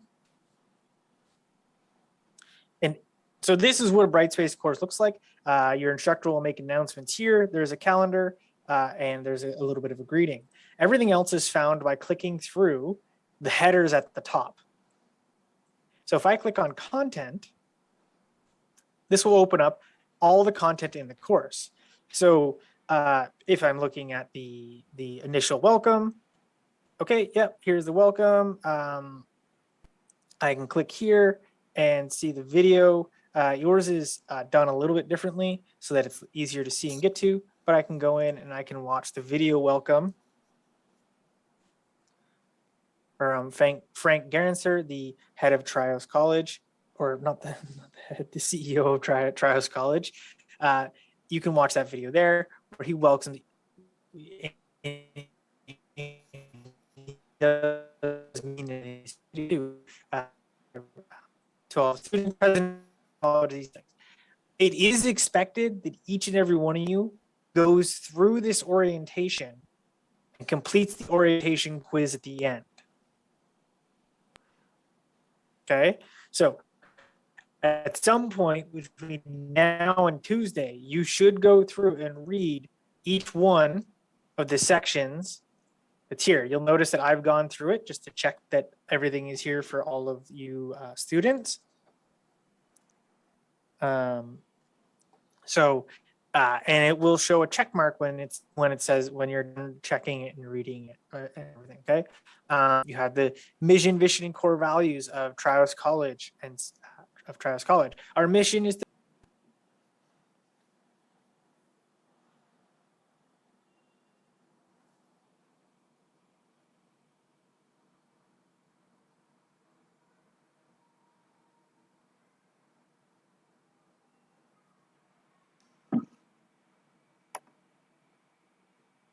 and core values of Trios College. But I'm going to go through a few more that are in here. All of the ones that I miss, you are expected to go through so that you can complete the orientation quiz at the end, okay? The orientation quiz, it's only like 3 or 4 questions, but we want to make sure that you have gone through and done all these things.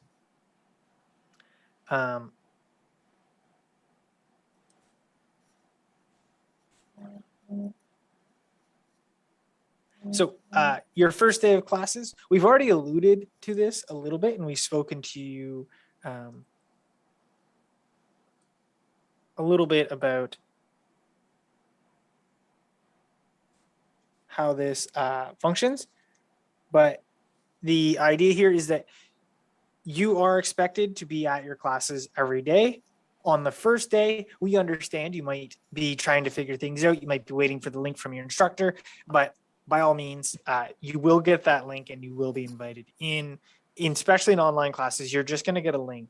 Be ready to complete learning on the first day. It is expected that you will be there for the full 5 hours and be learning the entire time. Since we are doing things virtually, be patient, work with your instructors. If they ask for your help or they ask you to do something, please do that. I'm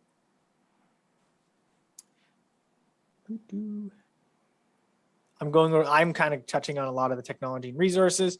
If you need any technical help, actually don't use that one. That one's out of date, but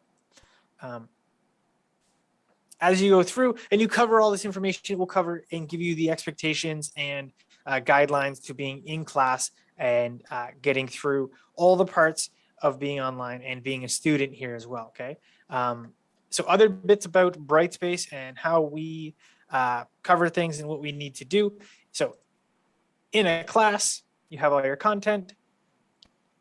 If an instructor says, hey, you guys have an assignment, it is due September 20th. If you click on assignments, you click and you click here, you'll go to assignment and you'll be able to see that the assignment is assigned to you. You click on it, you can open it up, read what you have to do, and then do it and be able to submit it into this same area. So you click on assignments and you'll be able to submit, see what is being asked of you, and then submit the assignment. Yeah. Okay. Christina Paramo, I haven't covered anything Proctorio, so slow down. Okay. So the assignments will show up here. Quizzes. If you want to see any quizzes that are available in the course, then you can click on quizzes and they will, if they're available to you. Not saying that your instructors might only make them available just before it's scheduled to be done in the class. So wait for the instructor to kind of give you the go ahead. But the quickest way to get to a quiz is just by clicking on quizzes, and then it'll show up there. Any discussion boards are in discussions. So if you have like an ongoing like posting thing, or if your instructor says, hey guys, I want you to post about a topic on the discussion board, they may ask you to do it here. If you're looking to view your grades, you can click on grades, and this will populate with should only populate with your grades only, because grades are personal information. So it should be here, and then you can check your grades. And if you need to ask any questions, reach out to your instructor about your grades.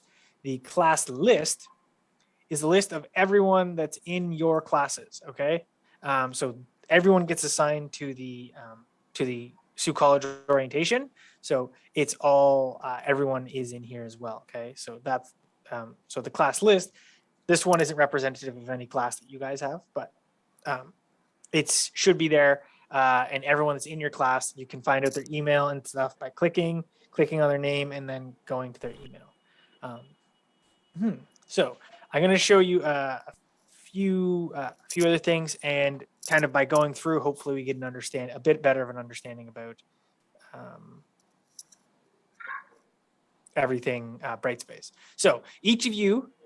So the first course that you'll have is the Sault College orientation. Please go through it, complete the quiz at the end. The global business, each of you, depending on your course, will also have a semester overview. I'm going to use global business management and their semester overview to show this stuff to you guys. Okay, so but if you're in ECE or HCL, you'll have like HCL semester overview. I'm also using an older one, so things are going to be updated specifically for this current semester. Once you go in, it looks like every other course, and by and large, it's because it is. If we click on content, you will have a message from your program coordinator, the semester schedule, the books that you need for your current semester, the supports that you get as a student, and all things academic integrity. And I'm going to be reviewing all the things in here with you as a group. But that's the semester overview.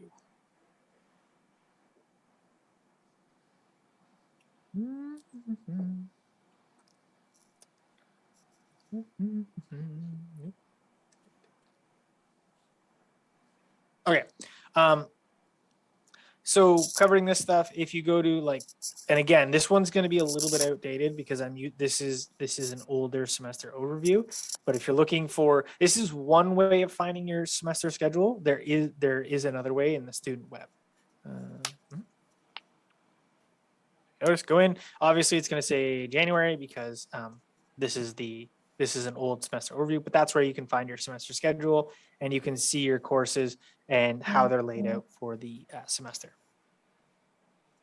You can also find that semester schedule in the most current and up-to-date one in the student web as well.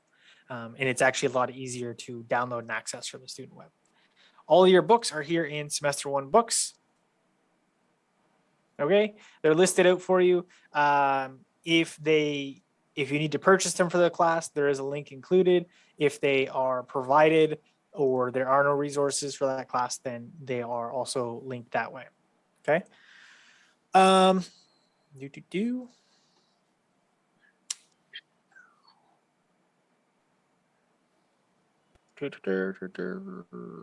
Okay, so let's see. There,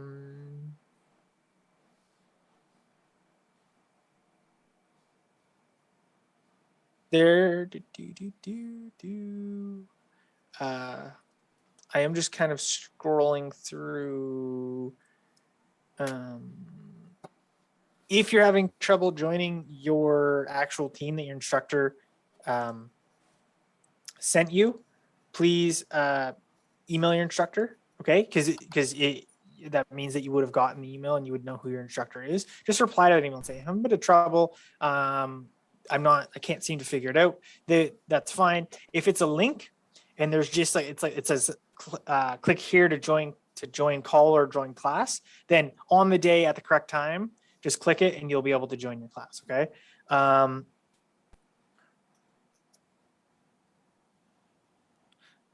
Interesting. What? Very, very interesting question. Why is this Trios College, not Sault College? Because each and every student here is actually a Trios student and a Sault College student. Okay, you are learning and getting education from.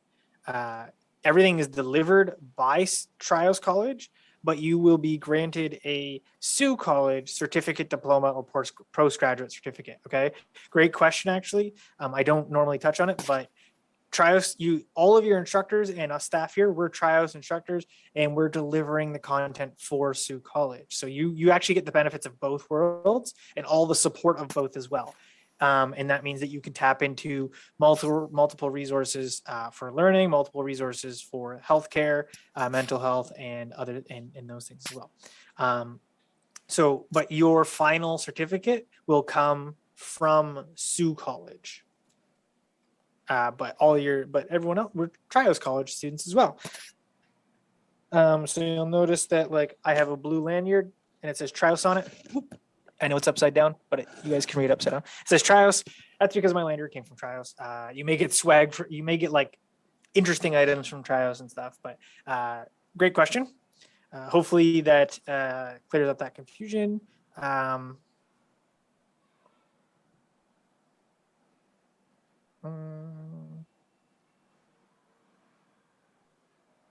Awesome. I'm seeing people are getting in. Again, if you're having any login issues to Trios specific things, your student web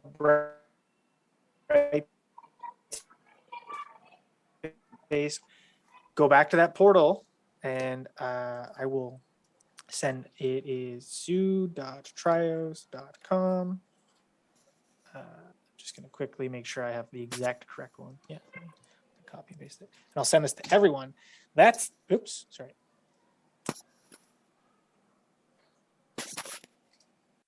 link for the gateway. If you have any trouble logging into Student Web, Brightspace, or Microsoft 365, click on the IT support portal, ask for help. Okay. If you have trouble logging into the My Sault College, okay, I'm gonna. If you have trouble, please, I'm gonna make a request of everyone here. Okay, please make sure that you have tried it properly. Okay. The number of times that a student has said to me, oh, I've done it all properly, and then I've gotten in a call with them and they're not typing in their name correctly or their username, or they're like, oh yeah, I was doing the password in all caps, has been a lot. And it saves you a lot of time. It saves us a lot of time if you generally make sure that you're doing it correctly. Okay. I'm gonna put another link out to everyone. If you feel that you have completely done everything correctly, you for the My Sault College portal specifically, if you feel you've done everything correctly, use that link and that will help you reset your password. Okay. Yeah, I'm not showing my screen. Sorry. Okay, so I'm going to say that we have a little 7-minute break, and we'll come back at 10:30 EST, 10:30 Toronto time. Okay. I know there's lots of questions. I'm screening them, and if I've answered them, Vivek, no, no, that's not how that works. So if I'm screening them, I'm checking them, and if I've answered them, then I'm not answering them again. If I can't answer them really quickly, then I am. But we will come back for 10:30. Little bathroom, little tea break. Make sure that we are hydrated and ready to go. But we'll see everyone back at 10:30. Recording stopped.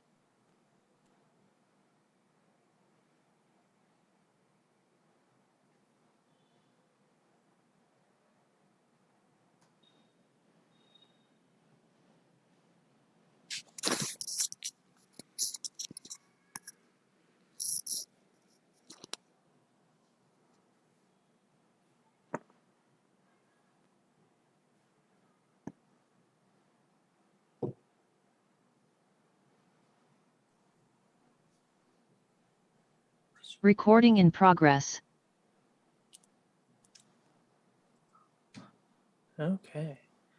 The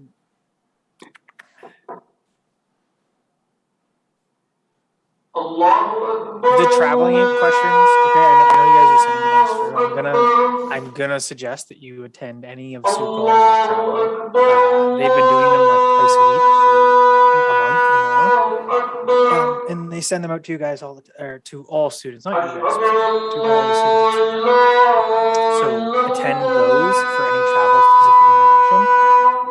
You can travel virtually whenever you need to, especially if you're coming up to a course once you're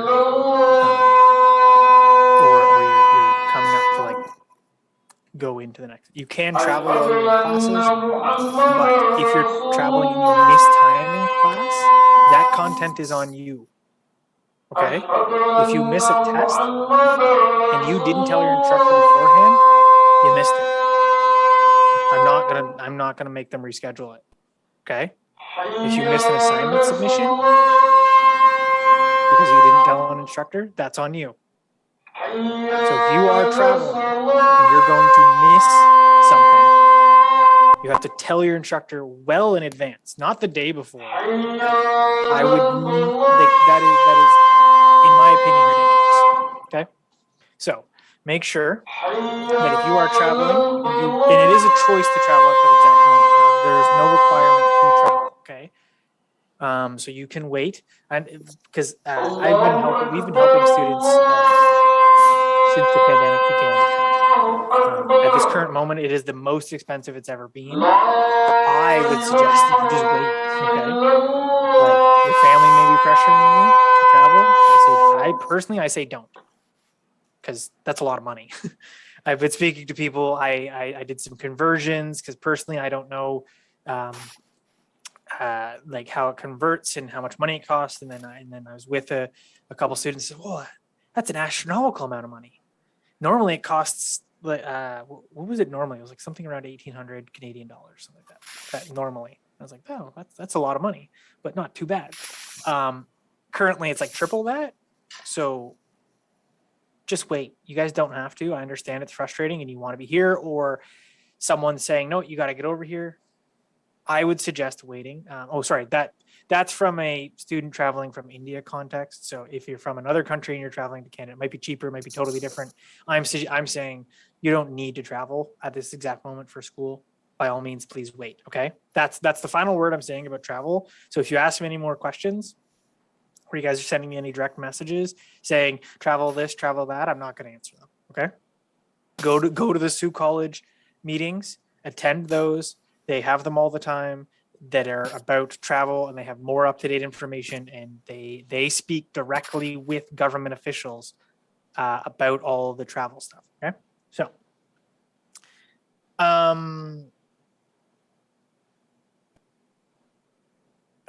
interesting. Yeah. Okay, so the guard me stuff, I'll quickly speak to that. It doesn't even get assigned until you travel. Okay. Normally September 1st is like the travel, or like September 1st or like right around that time is like the travel date for most students in normal times. But you guys aren't, unless you're traveling, they won't assign it because it's a waste. Okay. So if you are traveling, you will get guard me. If not, then you won't, because Garmi is useless in your home country. It doesn't do anything for you. So, you know, don't even ask about it unless you're traveling. And if you are traveling, I'm done answering those questions.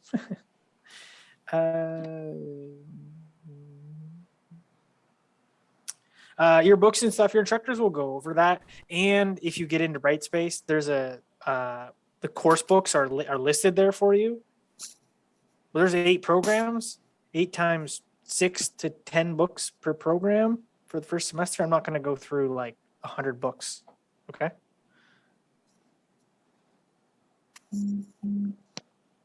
Yeah. If we've invited you to the orientation, you can attend your classes. And the regulations around attending online and then coming to the country and stuff, those are highly augmented for the current situation. Okay.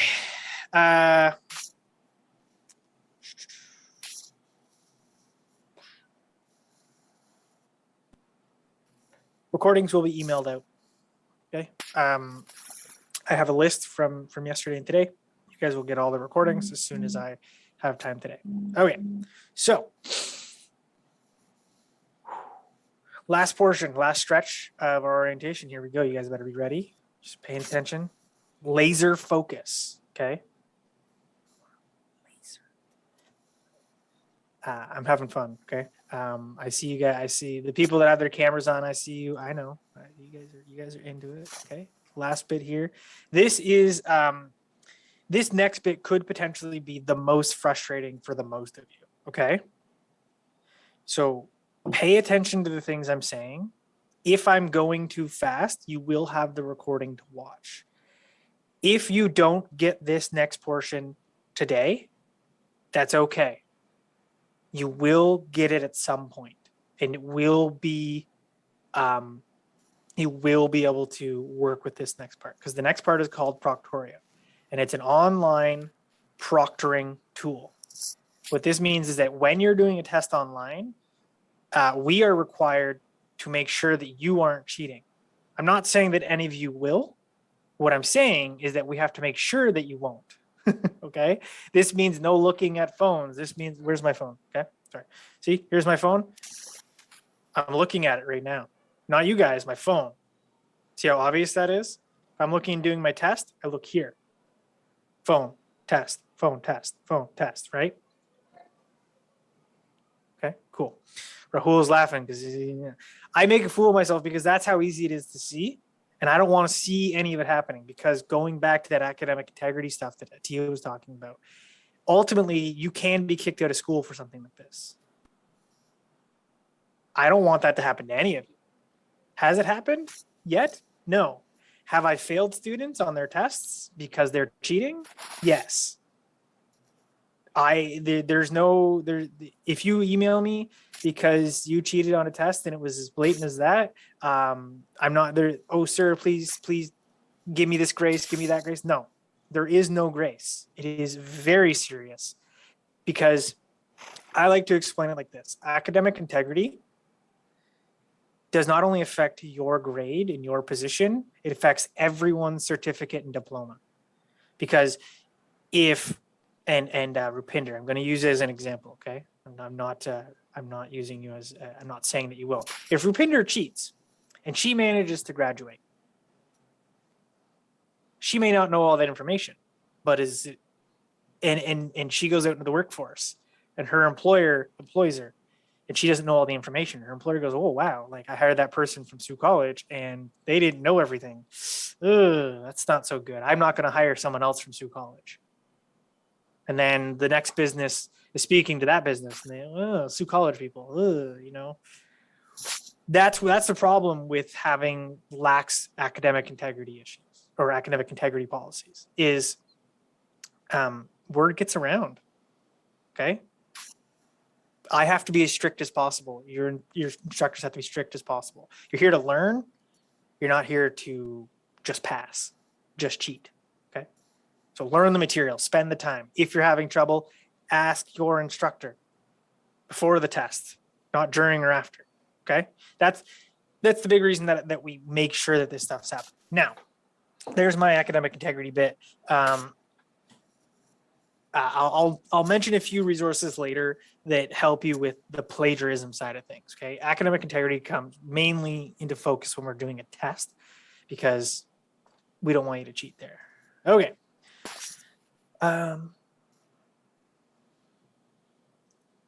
Let me just get organized really quickly for this next portion.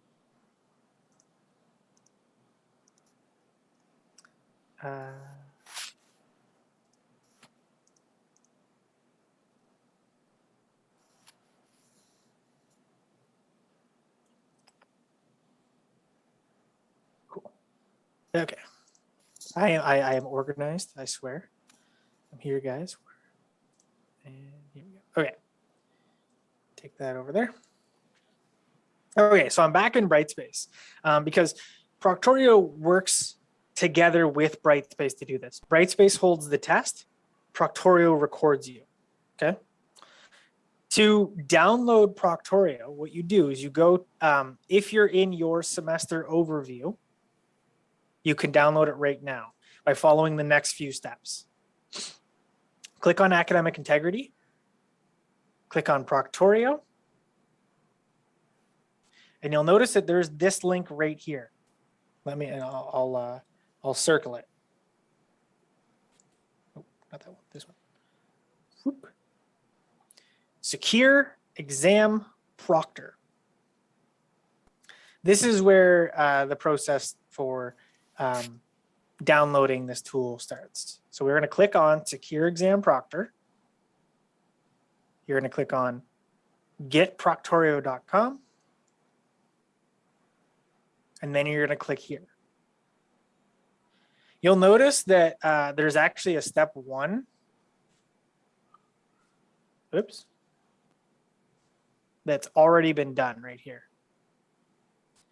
And that's because I currently have Google Chrome downloaded, and I would highly suggest that everyone here goes and downloads Google Chrome. Google Chrome allows Brightspace to work better and Proctorio to function at all. Proctorio does not work on any other web browser, okay? So if you are using Mozilla or Opera or Microsoft Edge, Google or Proctorio does not work. Download Google Chrome so that you can get Proctorio to work.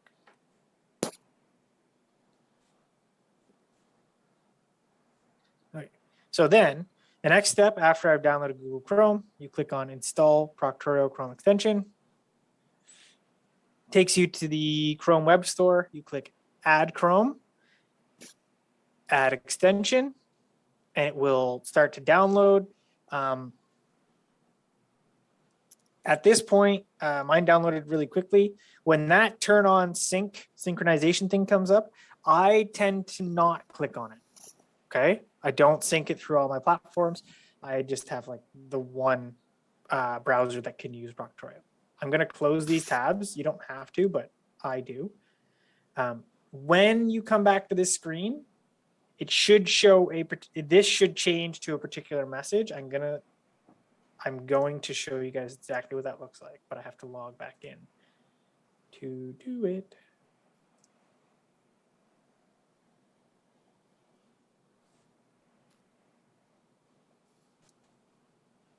No, not what I wanted to. Sorry.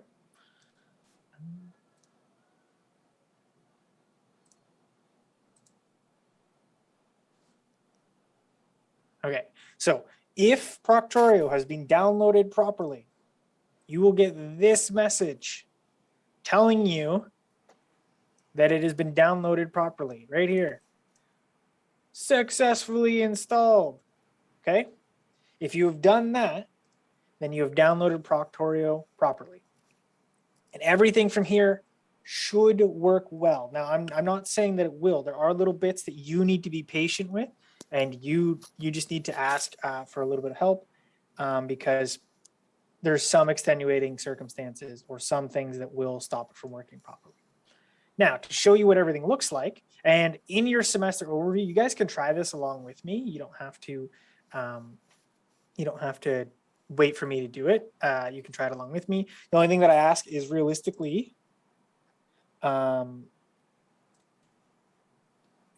it is tough for me to screen share with everybody and kind of go, oh, yep, this is the problem. This is the problem. So don't ask, like, you can ask your questions, but, and I will try to help as much as possible, but this is how you do everything, okay? So if you get this message, awesome.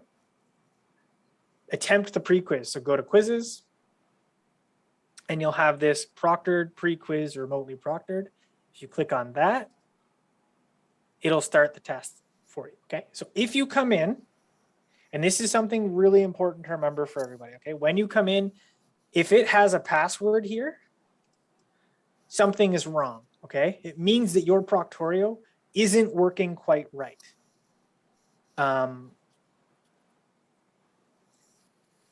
I will go over a few things that you can do to correct that, or that you can try on your end to correct that as much as possible, okay?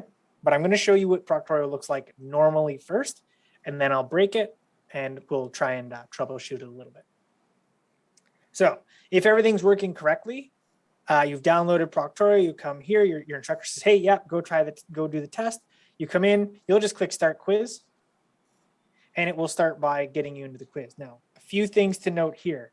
This information is all the legal information about doing an online proctored quiz in North America, or in Canada rather.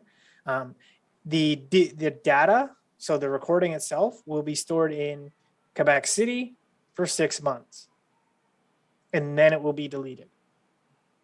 It tells you what is going to be recorded here. It tells you what is going to be restricted, and it tells you that you have chat availability. Down at the bottom, you'll notice this red box. It says two things: close all other browser tabs and windows. I still have one open. If you want it to do it for you, you click that button and it will close this other tab. So, just like that. Now you'll notice that the red box updated, and I no longer have the closed tab warning. I have multiple displays. I have two displays. So this is what I'm seeing, guys. See, I have 1, 2. I know it's probably a little bit of a trip, but I have 2 displays. So it's telling me that I have to close them because I'm only allowed to have 1 monitor. So I just have to turn my other one off. Yes. Doop, doop. Doc. Perfect. Okay. So at this point, all of the red things are gone, and I can click start exam pre-checks. If this start exam pre-checks isn't showing up, scroll down. Okay. A lot, not a lot of students, but some students do forget to just scroll down that last little bit so that they can see the button. Okay, just remember, make sure that you're all the way down. If you need to drag the bar on the right down, please do. So you click start exam pre-checks. Okay, so this is testing your camera, your microphone, your connection, and your desktop. Oh no, I have some red things and they're not working and I'm not able to go to the next part. And the button down at the bottom says retest. Okay, well, think about this before you just click retest. Why might your webcam not be working? I know why mine's not working, because I'm sharing it in Zoom.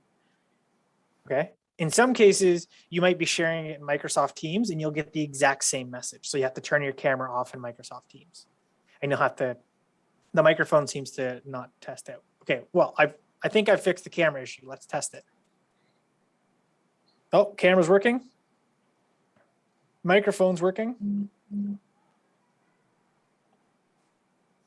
Desktop's not working. But you see that what I did, I'm just going to check to see if there's anyone that needs to be admitted. Ooh, it's a bunch of people. Okay, cool. You'll notice what I did was I actually clicked cancel on something. So, okay, let's retest and see what that thing is. Share your entire screen. A lot of students and I'll be honest with you guys, a lot of students get confused at this part because the share button isn't working. But what you have to do to make it work is click on the smaller version of your screen here, and then the button goes blue, and then you can click share. And then everything's working. You guys can see me again. Hi. So that's how you get your system checks done. And the bits you need to remember. That last part about sharing the screen, one of the most common problems is people forget to click on the screen and then click share. And you just have to remember that part, and you should be good for that. This is just a warning. Get ready, get comfy. You're not allowed to leave during your test. So make sure you go to the bathroom, make sure you have water. If you do leave during a test, there is a really good chance that we will invalidate the results of that test. Okay, click next. This is an ID scan. So any ID you have, passport, driver's license, other documentation of who you are, you can scan it here. I'm not going to use any of my personal ID, but if it doesn't scan normally, you can click scan ID manually. Whoops. And it will take a picture. And then your ID is there so that we can verify that it's you taking the test. This is a camera test. It's going to take some pictures.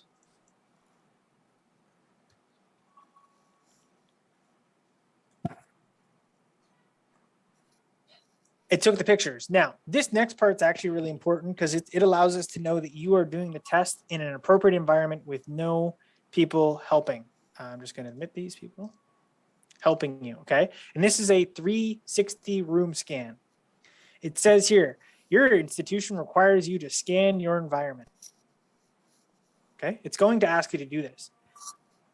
The scan includes a 360 view of your entire area, the ceiling, and then the floor as well, and the items on your desk. You guys are going to get to see my desk in my office in just a second. So you click I understand. This is the exam agreement. Read through it. I'm not going to read it with you. I want you guys to read it and understand because this is what you're agreeing to by clicking accept, I accept, and begin exam. I accept, begin exam now. And this is what the testing environment looks like. The first thing that you have to do before you can get started is the room scan itself. So you click start room scan, and what you should be doing is taking your camera or your laptop, spinning it all the way around, okay? Then going up, and then going down, and then being done, okay? And then you've done the full room scan. If you continuously don't do a good room scan, you will be invalidating your attempt on your tests. Make sure you do a good room scan. Inside of Proctorio, you have quiz tools. This shows you your camera. If this is ever black, leave the test, notify your instructor, and we'll try and get it fixed. If you need your questions to be bigger, you can click the page size. It goes up. You can make it smaller. If calculator is enabled on the test, it will be here as a tool, and you'll be able to make notes in the whiteboard portion. If you get a message like that, it means that you're navigating away from the test, and you shouldn't be. Currently, I'm going to get that all the time because I'm using Zoom and Proctorio at the same time. If you are experiencing troubles for some reason in the test, you can go to Proctorio's live chat here and type in whatever your question is. The answers aren't showing up. The box, like something's happening. Can you help me? If I click on it, the chat pops up here. You can type any message, send it to them, and they'll try and help you as best they can from Proctorio's side of things. If they can't help you, they'll let you know. To answer a question, you simply click whether it's here. Something that I do want to point out is look right in this spot right here. It says saved. If I click, it says saving, and you'll notice that there's like an arrow with circles, or an arrow going in a circle. If it ever sticks on the saving with the arrow going in the circle, something is wrong with your exam, or you've gone over time and you need to contact your instructor and say, hey, can you give me more time? Or I'm out of time, or something's wrong with my test. And we'll help you solve that. So that's what it looks like there. To finish a quiz, you click, if you've done all of your questions, click submit quiz, all of your questions. Sometimes you will have to go to multiple pages to do all your questions, and there will be a next page button. Remember to click next page. When you've done all of your questions, you click submit quiz. This will ask you if you have done all of your questions, okay? Click submit quiz again. And then you're done your test, quiz, exam, whatever it is.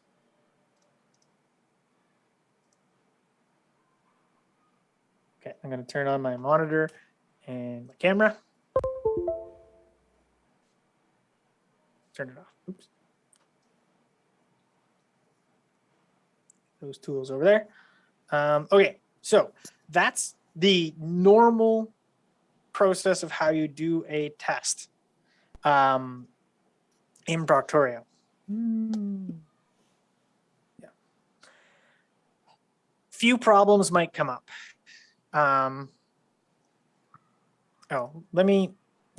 So to access and look at Proctorio stuff, this little piece, this little thing here, I call it a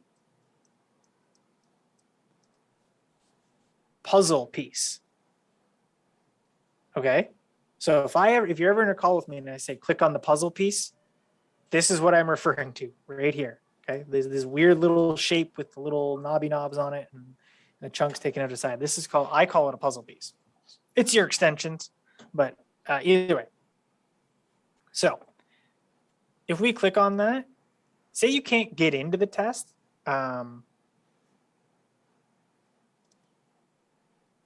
Say you can't get in, say you're having a tough time getting into the test. Why is it? Let me go here. What you can do is you can click on that. So let me show you that again. You can click on the piece, Proctorio will show up and you'll be able to click on it and you can click live chat and they will be able to help you as well get into the test. They'll go through all the troubleshooting and tell you the little bits to do to actually get into the test, okay? You can also go to manage extensions and turn Proctorio off and on. This sometimes helps everything. And if say you're confident in that Proctorio is just not working at all, you can remove it and put it back on, and hopefully it solves the problem. So what does it look like if Proctorio is broken? Let me go back to that quiz we were just doing. Okay, so now you'll notice that there's a bit of a difference. I have a password. I don't know the password. You don't know the password. Your instructor doesn't know the password. What you have to do is you can try a few things on your own to get rid of the password. Okay. And I'm going to take you through some of those steps, not all of them. Okay. First off, click on the extensions, that puzzle piece, go to manage extensions, turn Proctorio off, turn it back on, go back to the quiz page, reload the quiz page. If it worked, the password will go away. If it didn't work, password's there. That's a bummer. That's unfortunate. The next thing you can try is you can remove Proctorio, and then you can go and do the download process again. The reason this works, okay, is because like what it does is it makes, when you download Proctorio, what it does is it makes Brightspace and Proctorio like connect again and integrate properly. So I'm going to quickly add it. Don't turn that on.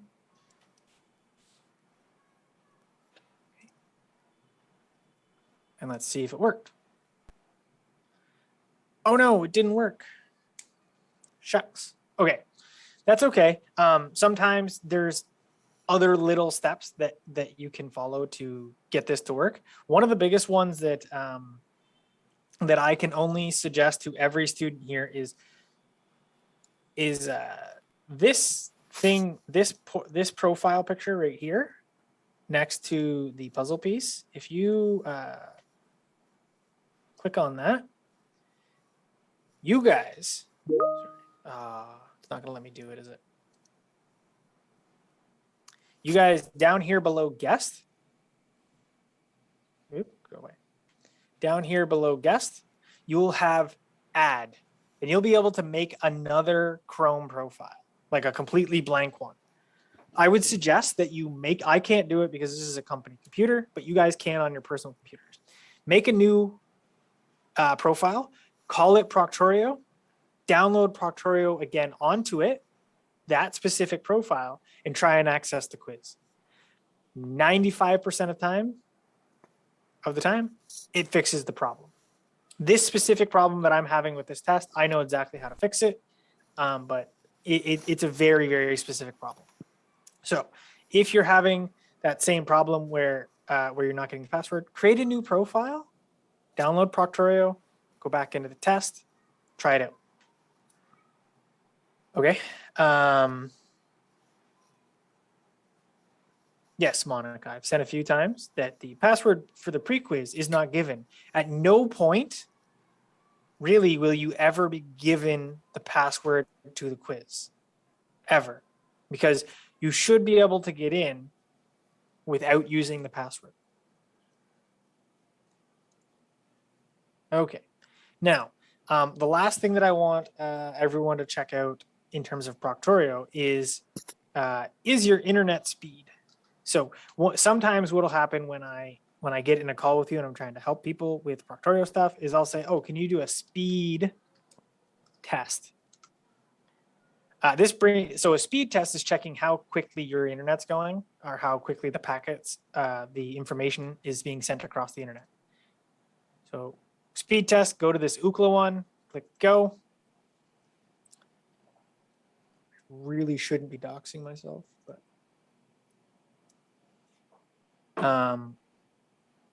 but it will test your internet. And this is a note to make for everyone here. If your speed test is below this number, there's number 1 right here. If it's below 1, there's a very very good chance that your Proctorio just will not work at all, because Proctorio needs a minimum of 1 megabyte per second to operate. So please, you may have to look into improving your internet so that you can do your Proctorio tests. Okay. There's not a whole lot that I can suggest or do or help with that. If your internet is consistently below 1 megabyte per second, you may have to look into making the investment to improve that. But that's how you do the test for that as well. Yes, that's a great question. Please,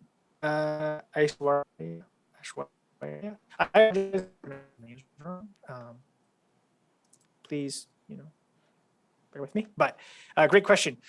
Any test that says remotely proctored when you click on the test spot or the quizzes spot, any test that says remotely proctored is going to need Proctorio. So you have to download it. Okay.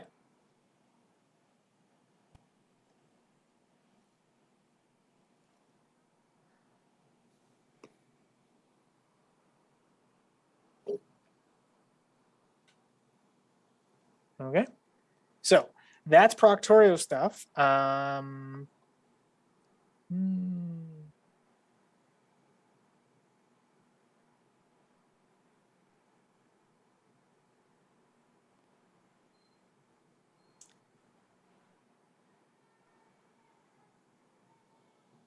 Yes, Christian Parable. Yes.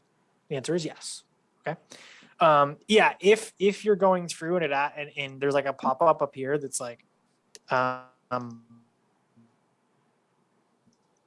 camera. Camera. Yes, you do have to allow your camera. I mean, you can test it. You can click on it and say no and see what happens. And it's just going to say, oh, you can't log into the test. That's what's going to happen. So it's easier to allow it to than to not. This is the way that we're doing tests while we're online. I understand one of the things that I want to make abundantly clear to everyone is that if there are proctoral problems, please remain calm, okay?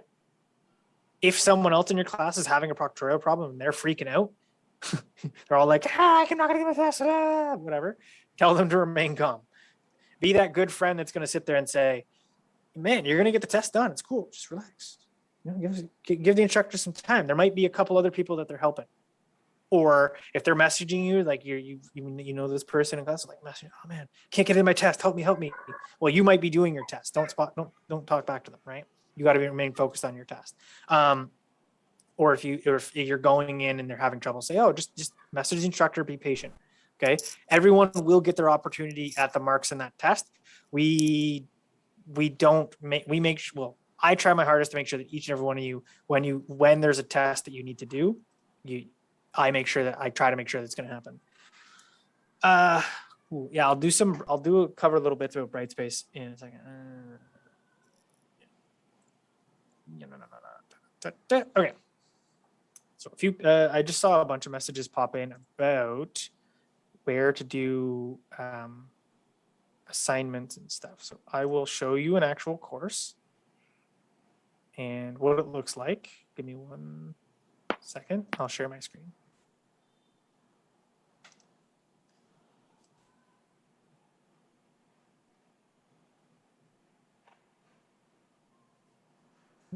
Yeah, okay. Share screen. And I swear, guys, we are almost done with my long-winded explanations and whatnot. Okay, so the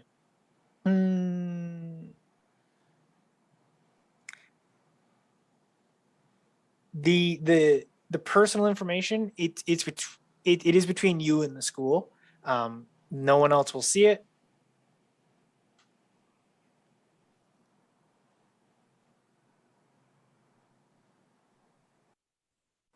Tandra, yes, the Sault College orientation does need to be completed before classes start, preferably, please and thank you. Sorry, my stuff disappeared on me. Oh, there it is.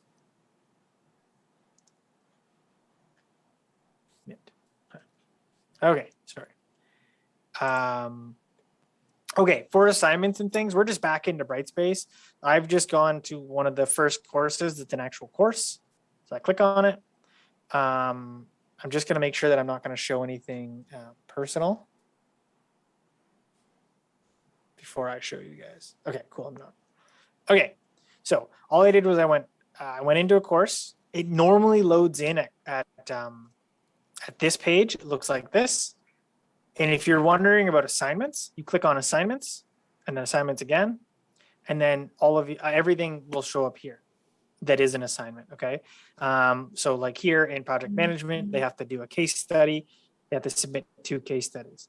So what they do is you click on, let me just make sure that I'm not gonna show any personal information. Yeah, I am, so I can't show you the next click, sorry guys. But when you go to submit, you'll just click here and then there'll be like an upload button and you just select the file to upload and then your instructor has it and it's stored there. That's all. Syllabus, when you go into a course, they're only shown per course. So the respective syllabus for you guys will show up in your course. So say PMC 205, that'll show up under getting started and syllabus. Your instructor will also review this with you on the first day of classes.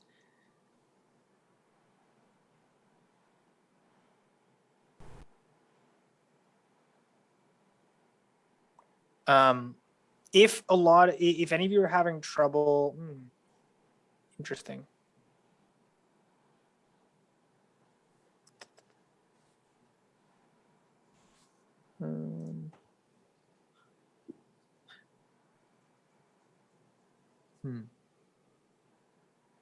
Okay, so I understand that if a bunch of you might be trying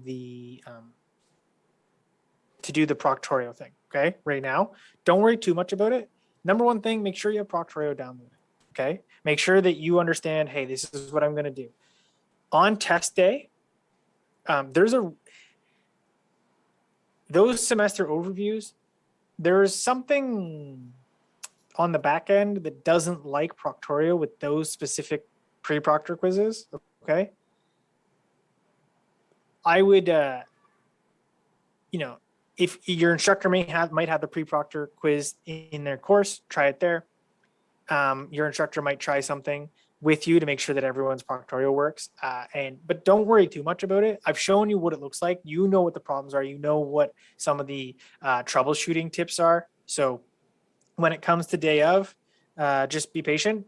You will get the opportunity to write your test. And after the first time that you get Proctorio working, it does work every time after that. So if you've downloaded it properly, there's a really good chance that it'll be fine and working for each and every one of you. Yeah, turn antivirus very well might stop it from working. Proctorio is, how should I say, notoriously sensitive. If you have Grammarly on your computer, you're gonna have to get rid of it to use Proctorio, or turn it off at the very least. Go to your extensions, click the little tab so it turns off. Okay, so that's the Proctorio stuff. Be patient with Proctorio; it will work. You will get your opportunity to do the test. You will get your opportunity to get all of those marks. If need be, as a very last resort, we can come up with alternatives to using Proctorio, but we want to be using Proctorio for this stuff. Okay, the last thing that I'm going to cover before I let you guys go, I know I had the if till 12, but if we end early, we end early, and then you guys I'll send out the video and you guys can watch all this stuff again, right? Okay, so the last thing I'm going to cover is just quickly talk about, I've talked about academic integrity. I'm now going to talk about plagiarism and just a few resources to help you out with that. Okay. And a few things that you might want to watch YouTube videos on prior to doing your assignments and stuff in class. So let me just grab back to that semester overview.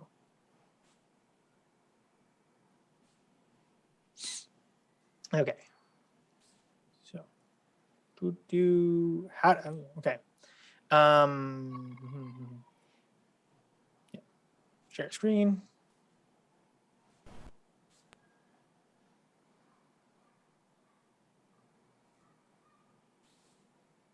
Okay, so in this semester overview that all of you have, there is a link under APA resources right here. I'll highlight it. APA resources. Okay, so click on that. It's this Sault College APA Quick Guide 7th edition. This is for all things assignments. Okay, so if you're doing an assignment, you're like, I read something off the internet. This is how you show that you have gotten that information and that you're using someone else's ideas to back your ideas up. Okay. By that I mean you have to make a reference. On this side is what the reference should look like in your paper. On this side is the type of document that you got it from. So did you just read from a website? Well, then your reference should look like this. Okay. If you've never done anything like this, this can be very confusing. So this document and where I showed you to get it can be very, very helpful. And it is actually, we do have people you can talk to and request help and they'll go through with you, but ultimately it's on you, because Plagiarism, whether it's accidental or on purpose, is your fault, not anyone else's. If you forgot to put in a reference, that's on you. And you can receive a 0 on that assignment because of that. Okay, so there's lots and lots and lots of information here. The thing is, with this document, do not read the whole thing, okay? Make sure that you are using these underlined blue numbers to jump to the correct portion of the quick guide to help you. Say you need to know how to format a title, you click here. And you read through that portion. Oops, sorry. Say you need to figure out how to do headings properly under APA guidelines, you go to page 14. Tells you each and every way that you need to be doing things so that you're doing headings properly. It's very picky, but it's the way that post-secondary education is done. If you need to do a table or a figure, if you need to do a title page, this is the exact format that you should be doing a title page in. You'll notice that when I want to go back up to the top, I scroll up a little bit and I click on the number. It takes me back to here. You do not need to read this document. You need to use the document to help you find what you're looking for. The two that you most likely are going to have to get very acquainted with early on is the references, so 3 to 6, and the citations. These two, table 1 and table 2, so that you can see how those work and how to integrate them.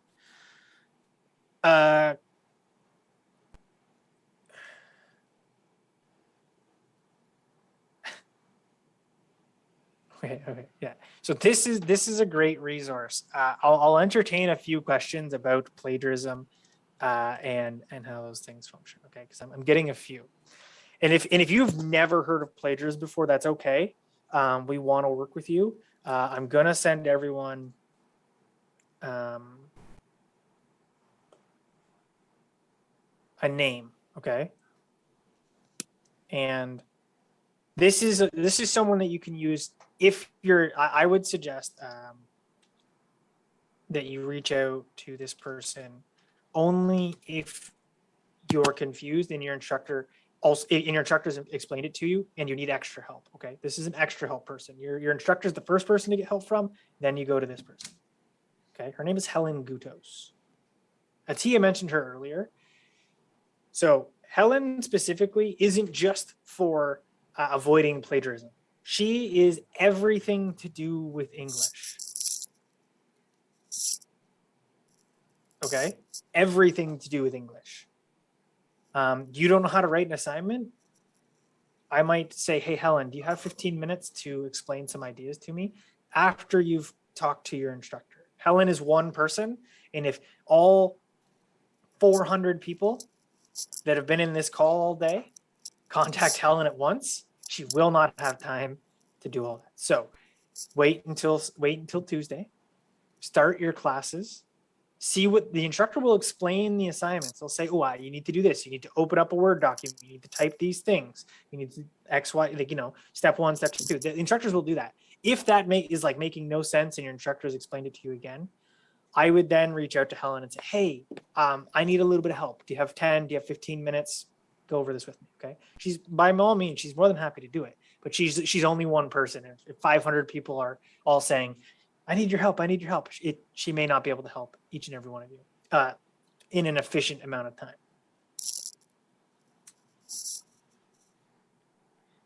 When you're referencing and citing, it really depends on this is answering an individual question. It really depends on the type of document you're looking at, but everything is done in APA format, okay? Cool. So Helen, she's also there for writing, and that's actually the more powerful thing that she's there for, is how do I write this in my own words? How do I express myself fully and in this case in English? Okay, you guys are, by all means, you guys are the ones that are doing an amazing job. You've learned another language, you've proven that you know it, you're coming to another country. That's amazing. I've spent my whole life learning French, and I can passably get by. I could not do what you guys are doing in French. So good on you. But there might be things that you need to learn about. How do I fully express myself? How do I write these documents well? Helen's there to kind of give that that extra edge. Helen does run an enhanced language training course. It's 1 hour a week for 7 weeks. 7 weeks. If you are, by all means, apply to it, but please make the commitment that you are going to go to every class. You're going to go every week for 7 weeks. If you go for one, you will not see any improvement. It will not be helpful. If you're going to go for two, it still won't be helpful. You need to go every week and finish the program. If you're not going to make the commitment to go every week, don't sign up. Okay? But Helen will send out an email with a link that allows her to register you. It's a manual registration. So, but coming up this week, you'll get it. Don't worry. Wait until it comes out. Okay. Okay. So, I understand that I've thrown a lot of information at you guys. Okay. I'm going to email out the recording as soon as it finishes rendering on my end. It'll come out to you. You can watch this stuff all again. Okay. That might not be perfect to get you where you feel 100% comfortable. Okay. What I want you to remember is to be patient. Don't be afraid to ask questions. For the staff that you might be emailing, if I look at my email currently, I currently have 100 emails in my email. Okay. That's 100 people that I need to respond to. I might not, like, even myself, like I try to type quickly and send you guys that stuff, but it may take a little bit of time. We try to get everything done in 24 hours. Please be patient with us. I know I've said that a lot over the last 2 days, but just please work with us. You will get the information. Try not to send multiple emails to multiple people. Wait for one person to respond, and then we'll move forward from there. Okay, so I think we have time for one more poll. So what we're going to do. We're going to do one more poll.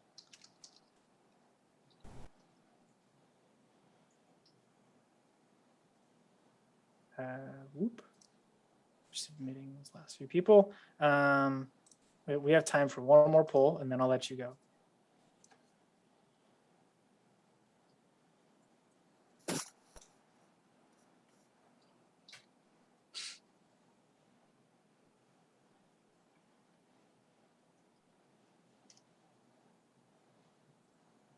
Okay.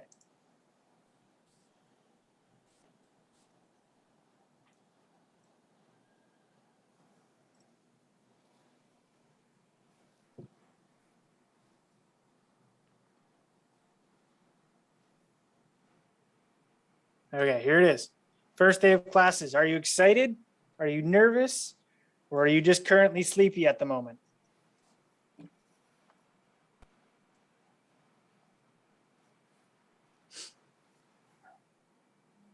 Woo! This one's being done quick. You guys are excited to get it here, I can tell. We're already at 80%. The other two took a little bit longer to get to 80%. I'll give another 15 seconds and then we'll check out these answers, but it looks, so are you guys excited, nervous, or at this exact moment, are you just sleepy? It's almost 9:30, 10. You wanna go straight to bed because you've been working hard all day and you've been listening to us over here. Yeah, Ferline. Yeah, I know.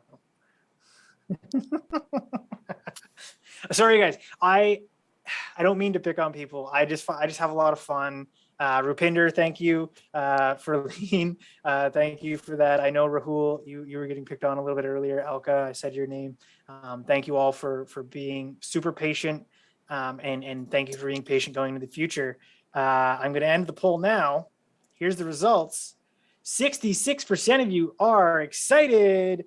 Here we go. Next Tuesday, I hope to see every single one of you just as excited as I am right now. You're very nervous. I could understand that. Don't be nervous. Your instructors are great people. They'll be there for you there. And if you're sleepy, have fun, go to bed.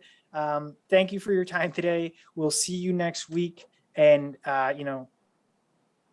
it's the start of a great journey. We'll see you then. Bye.